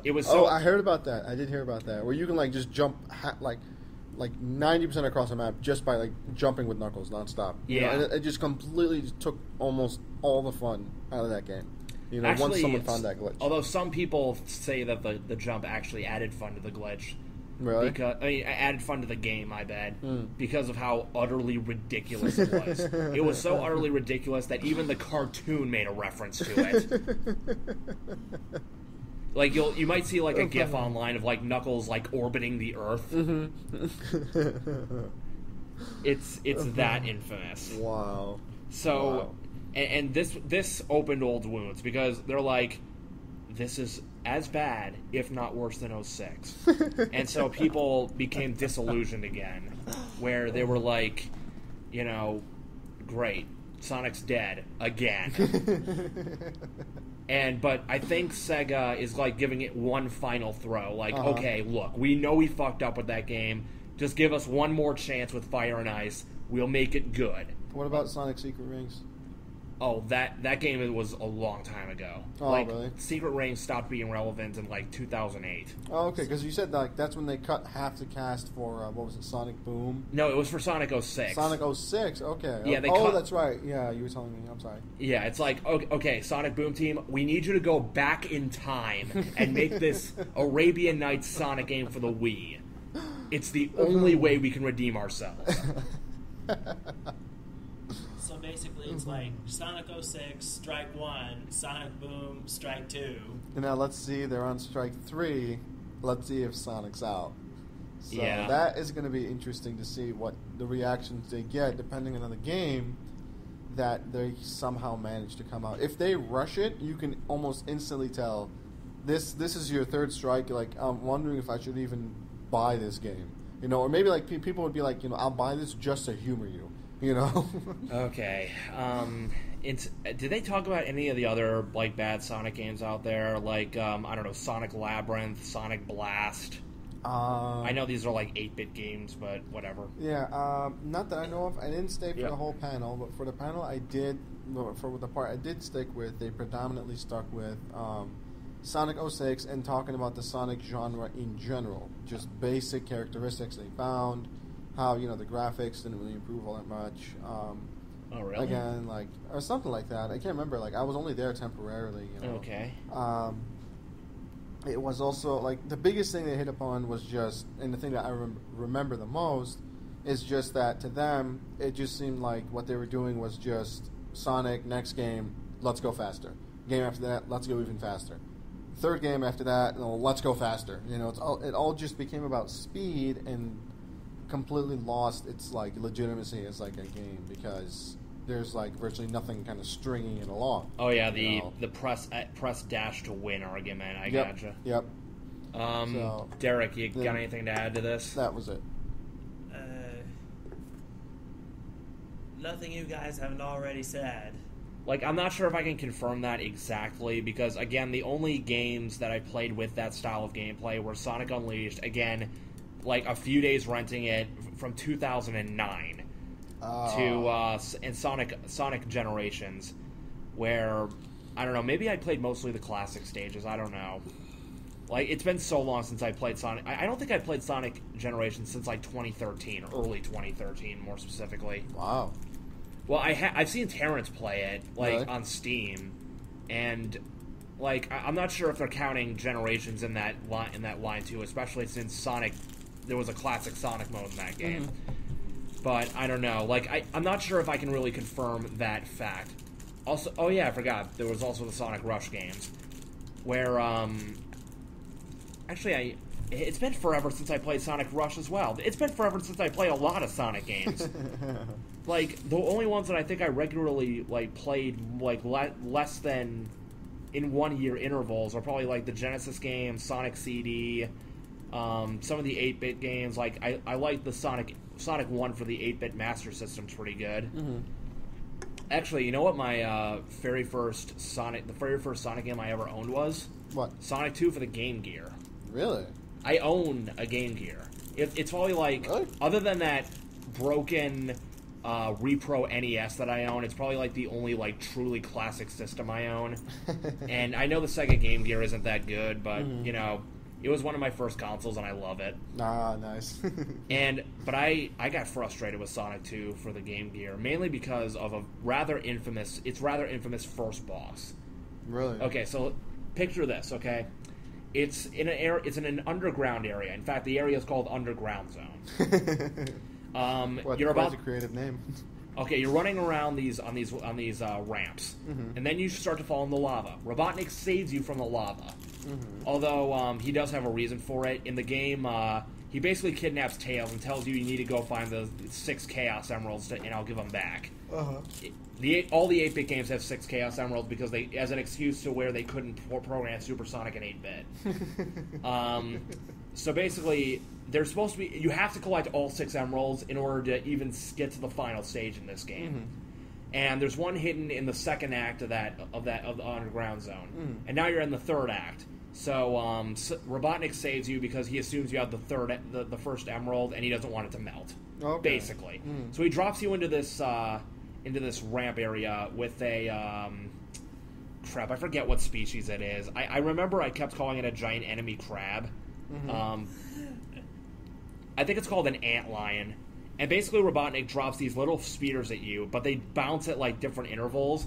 And it's also on a very steep slope, and there's only like one area where you can stand and you won't just like automatically fall backwards. Holy shit, dude. And it's really hard to dodge those balls. I would imagine that sounds like insanely unfair. This is the first boss. Holy crap. You want to know what the biggest kick in the nuts is on that? I played the Master System version, which is basically the same sort of game. Mm-hmm. Like, it's the same game with minor tweaks. Okay. Actually, I think it came first. Yeah, it came first. You play that version, and there's more, because of the bigger screen, there's more ground. Mm-hmm. And not to mention, the balls bounce at the exact same height and the exact same places every time. Wow. So and that's just because you have a bigger screen. Well, that and they program the balls differently. Okay. So basically they took a really easy boss and made it a retardedly hard boss. Wow, that is unfair. It sounds like something Dark Souls would do. I don't know. Maybe they'll make a Sonic Dark Souls, or maybe Sega will make like not exactly in the style of Dark Souls, but maybe they'll just make a really, really hard Sonic game. Maybe I actually wish in Sonic Generations they would have brought the Antlion boss back because they knew how much that boss pissed people off. Maybe like if anything, they can do something regarding Ninja Gaiden. Remember, I was actually talking to Terrence, and he said that game was like just ridiculously hard because he said it's just so hard because like when I was watching Watch Mojo, they were talking about the top 10 hardest video games, and Ninja Gaiden came out in like number 2. You know, they said because you legit have to move like a ninja. Is he talking about the NES games or the later games? Consoles. NES is a console. Yeah, it is. I do own Ninja Gaiden Sigma. I didn't know that. I own Ninja Gaiden Sigma. Still can't beat the first boss. Really fucking sad. I don't blame you. Like that thing is just like ridiculously hard. You know. The dude blocks everything. Yes. They said that like you have to like move like a ninja to the point where like you're shooting shurikens and knives at an enemy that's completely off screen. You physically cannot see them, but you can still hit them, which is like weird as hell. Okay. You know? But so I think we gotta get going at 6:42. Oh shit! This might have been the longest podcast we've ever done. I think so. And Terrence wasn't even here to see it. And but hey, at least I can guarantee this will be uploaded somewhere. Yes. Okay, because yes. I have a YouTube account. Uh-huh. I could probably upload it there and maybe give Terrence a copy of the video. Although I don't have his email address. Don't say it on the podcast because then people will try to find him. Yeah. Okay, one person will try to find him. It's like, hello, Invisible Katana. I watched you on the JMCC podcast, and I'm just saying I'm a big fan of yours. Can I touch your hat? Please, can I touch your Back to the Future hat? Are you gonna be Black Marty? Please tell me you'll be Black Marty. Oh God! Just, I wrote a fan comic about Back to the Future, and I made you Marty, and I paused the video so I could get your face just right. Okay, dude, you were doing a way too good impression of that. Okay. All right. We're gonna end the podcast here. Maybe we can watch the video I was talking about before we go out. Yeah. Yeah, we can do that. All right. Next week we'll have Terrence back, and things will go back to the way things were.